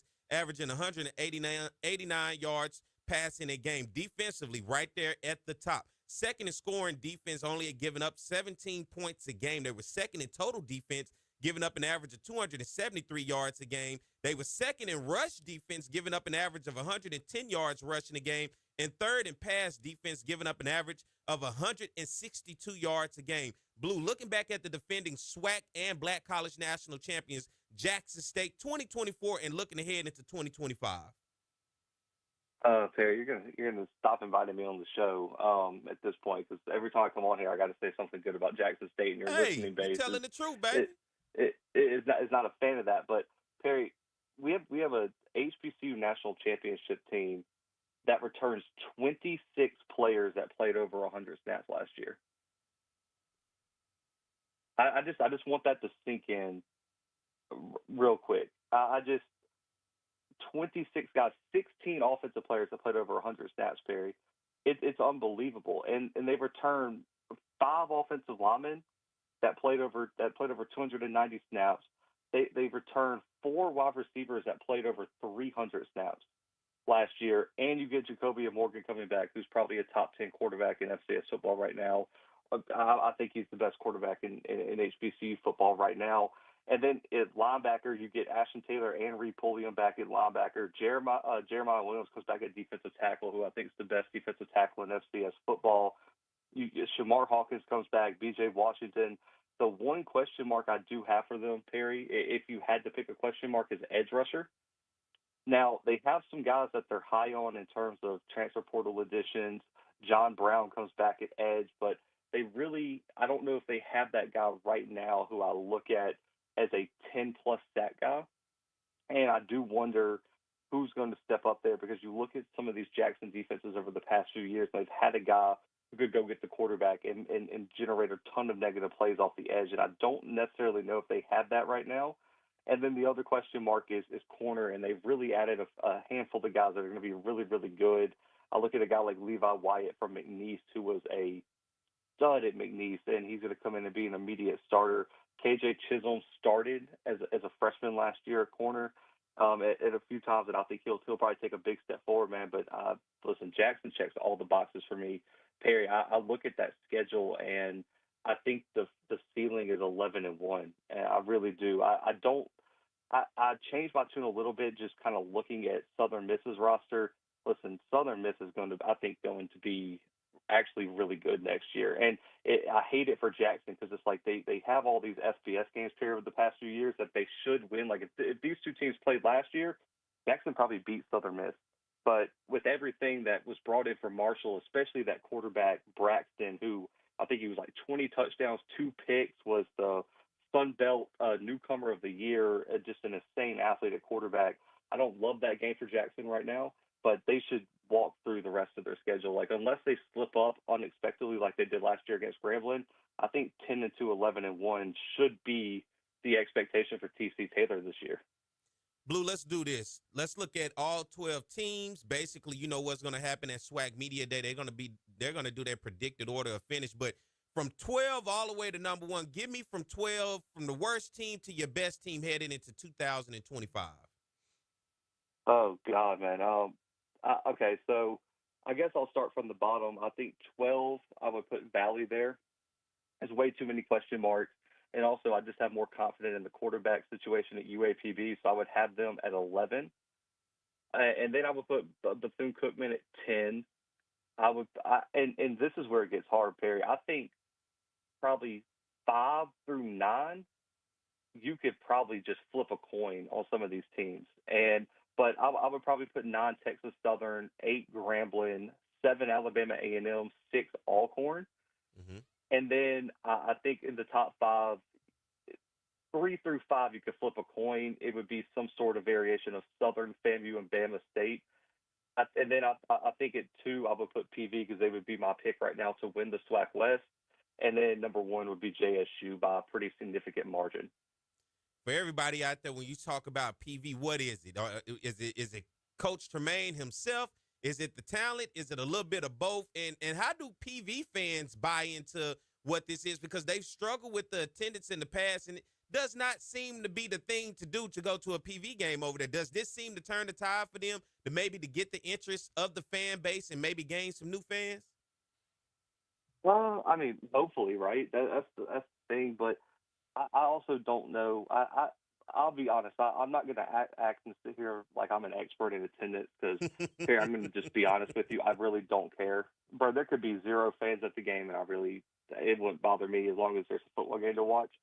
I don't know what the dynamics are in that area to really give you a strong opinion, but I'll say this: the cure to it, a lot of attendance issues is winning, and I do think if PV goes on a run here and actually starts winning, I do think the attendance will improve some. I don't really know where I would put the ceiling on that, though, and I do think it will. And like Tremaine said, I think he's calling for more buy-in of the fans. It's like, if you want a winning program, we need some support here, and I think that's good. But I think it's a little bit of both, Perry. I think it's Tremaine as a coach, who I do think he's a hell of a coach.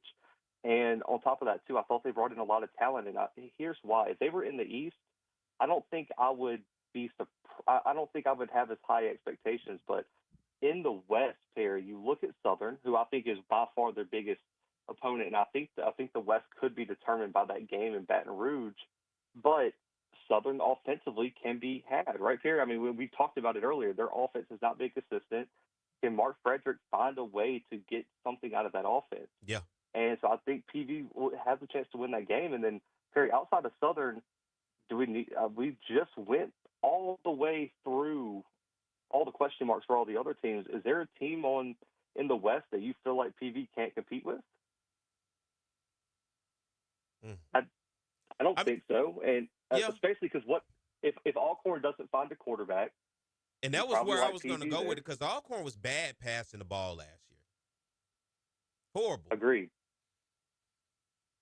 Yeah, and so and that's the thing. So, like, I mean, if you split it up, like in East and West races, I think Jackson should win the East pretty convincingly. I think their biggest challenge is probably going to be Bama State if Andrew Body can stay healthy. I think FAM just has so many question marks at quarterback, Perry. If they nail the quarterback pick, I think FAM's right there in the race too. I think, like I said earlier, I think Alabama A&M's a year away, and I think BCU and Valley are light years behind everybody else in that division. On the other side, I think UAPB is pretty far behind right now. But I'm going to be honest, Perry, again, and how many times have we said this year in and year out? I think if you told me right now Texas Southern, Grambling, PV, Southern, or Alcorn won the West, I would tell you, yeah, probably. That makes sense, especially if KJ Cooper's as good as he was in his limited action last year. I could absolutely see Texas Southern making a surprise run and winning the West. What happens if Grambling upgrades at quarterback and that defense takes a step forward like everyone thinks? I think Grambling's a huge sleeper. And then Alcorn, this is what's weird, Perry. You mentioned earlier they finished 5-3 in conference.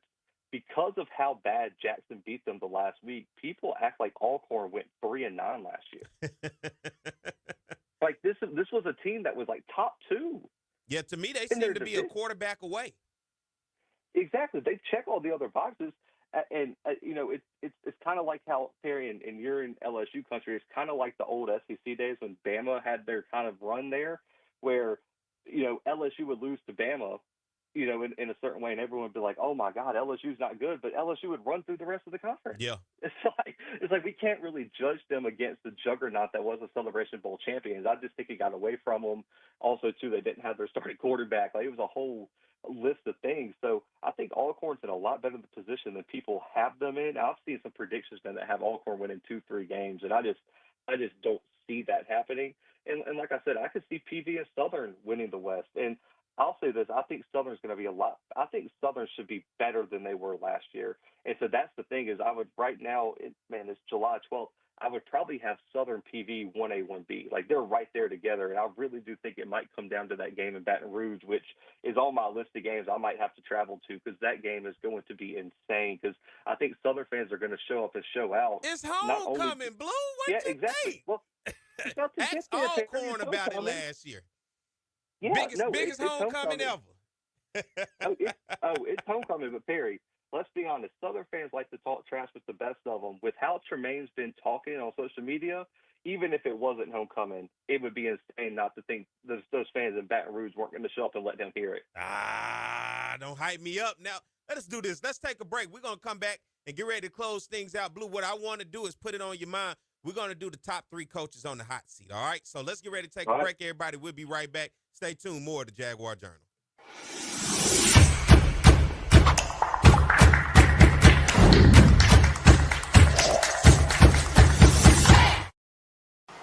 It's On the Yard Sports, and I'm Perry White, and what I need for you to do is go follow and subscribe to our YouTube, Facebook, Instagram, as well as Twitter right now. Talk about offense, we talk about Southern, and it begins with their passing game. Tom, beyond potent, we're talking about high octane, we're talking about fast break, we're talking about 41 points a game, some 500-plus yards since Terrence Levy has taken over this offense. Because that young man doesn't drop any ball.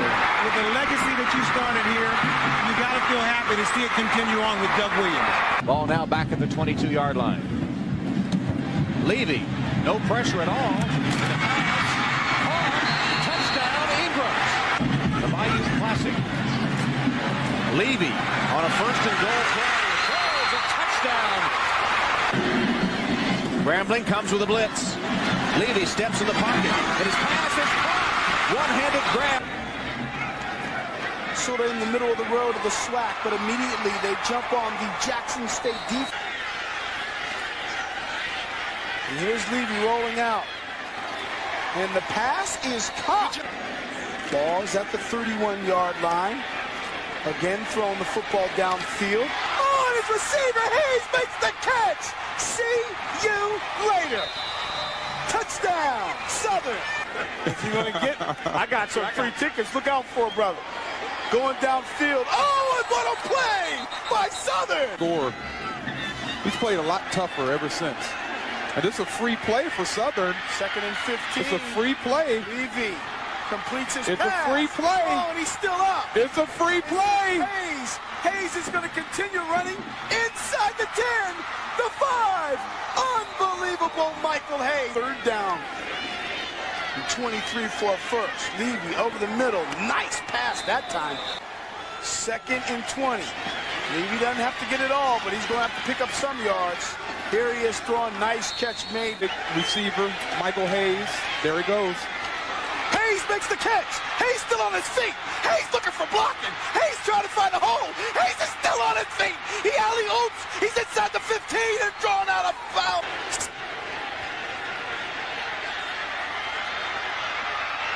Touchdown. The backfield. Plenty of time for Levy across the middle. Has his man at the 15. I don't know if you want to break the spirit of Terrence Levy or not. Here he wings one wide open down the middle and a one-handed grab made. The way. Third down in 4. And here's Lewis off the catch. Lewis still on his feet. And Lewis is streaking down the sideline. Touchdown. So they move back 5.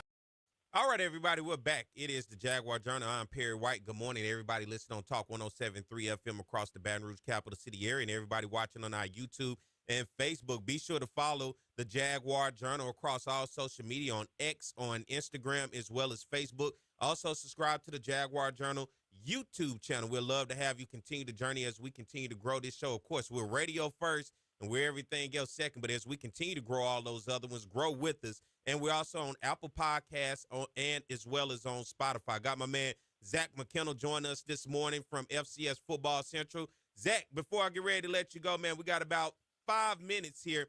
As we've recapped the SWAC, we're getting ready for SWAC Media Day coming up this week. Give me 3 coaches who you feel are on a hot seat and things will be heating up for them in 2025. I think it starts with Hampton at UAPB. I think this is probably his last year if he doesn't find a way. I don't know what the number is, Perry, because you kind of tied into UAPB, right? You've talked about it before, but I just think if it's another 1-2 win season, I think he's probably out of there, and they got to go find another head coach to have him compete. And I know who I would hire. Probably an unpopular pick, and I know we applied last time the job was open, but they should go get the head coach at Harding. Division II national champion head coach, and I would love to see the triple option wishbone in the SWAC. Oh my God, sign me up for that! I would just love to see what that guy could do in the SWAC, and he's an in-state guy. That would be huge. I also think Bethune-Cookman, Raymond Woody is probably out.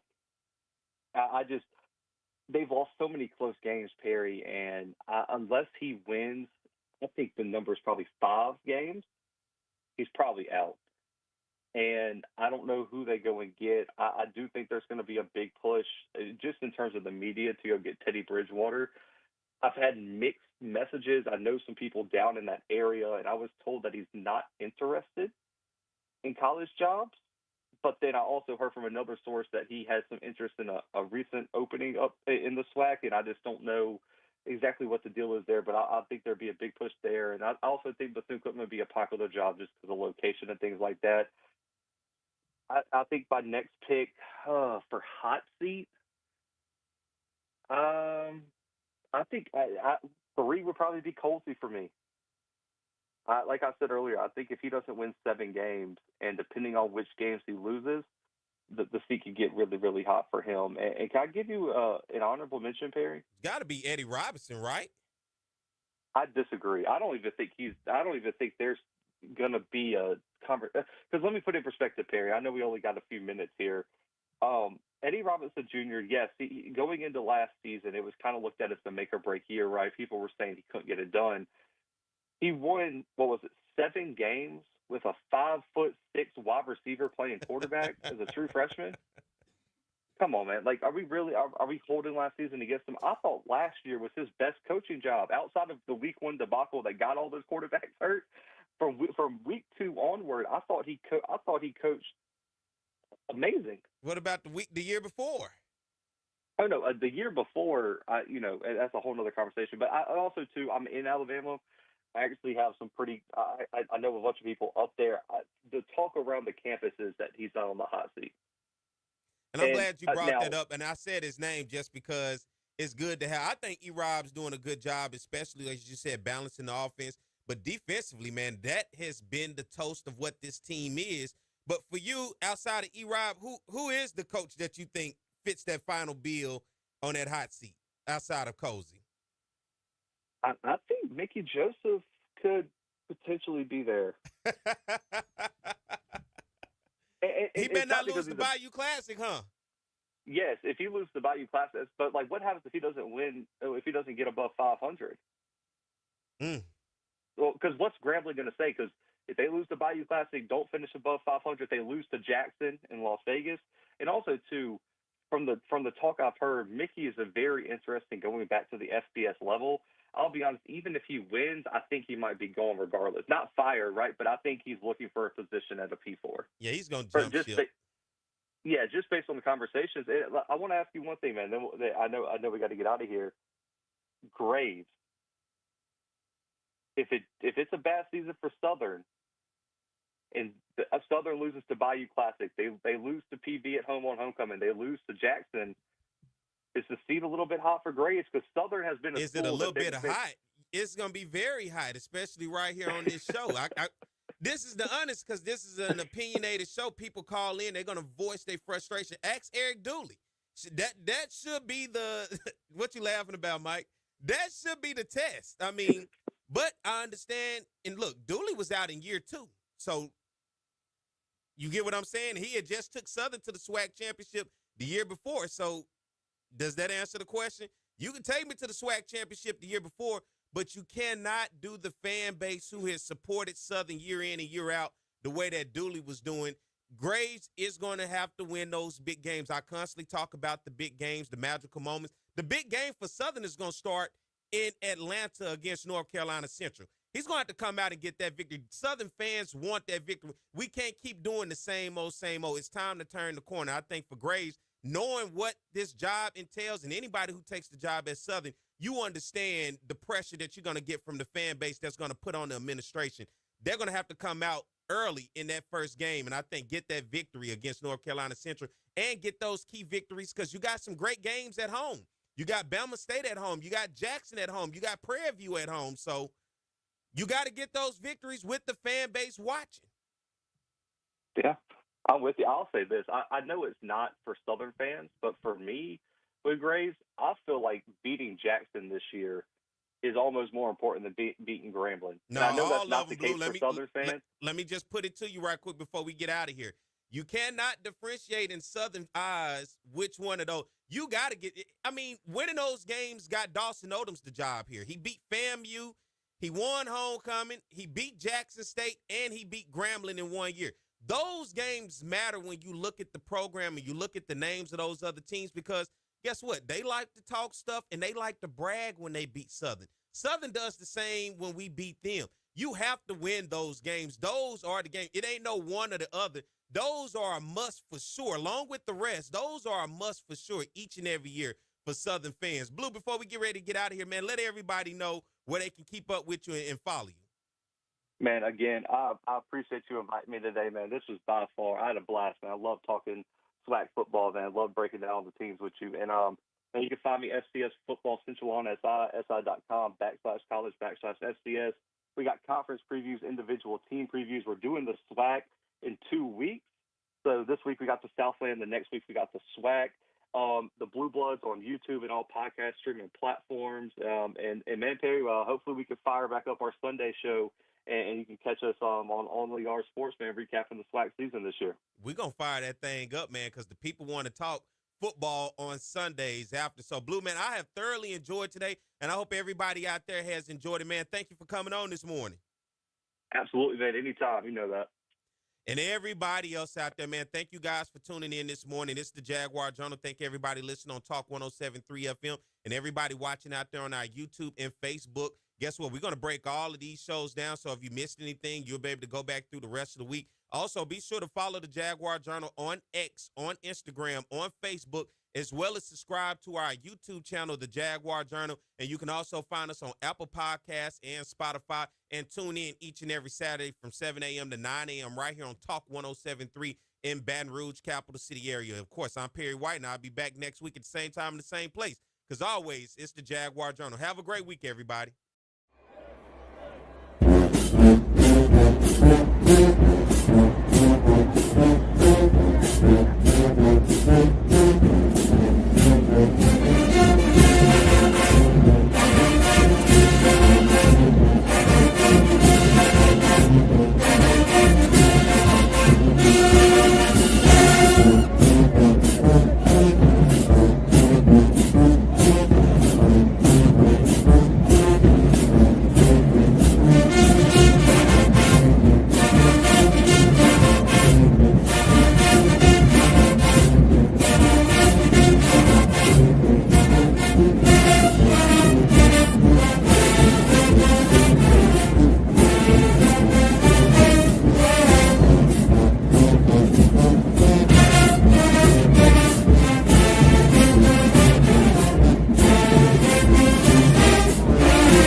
What's going on, everybody? I am Perry White. I'm the host of the Jaguar Journal. I want to make sure that you guys tune in live each and every Saturday morning from 7 a.m. to 9 a.m. on 107.3 FM. We also have our affiliates in Alexandria, Louisiana, as well as down in New Orleans. And if you're not able to catch us on radio live, you can subscribe to our YouTube channel as well as follow us on Facebook. It's the Jaguar Journal.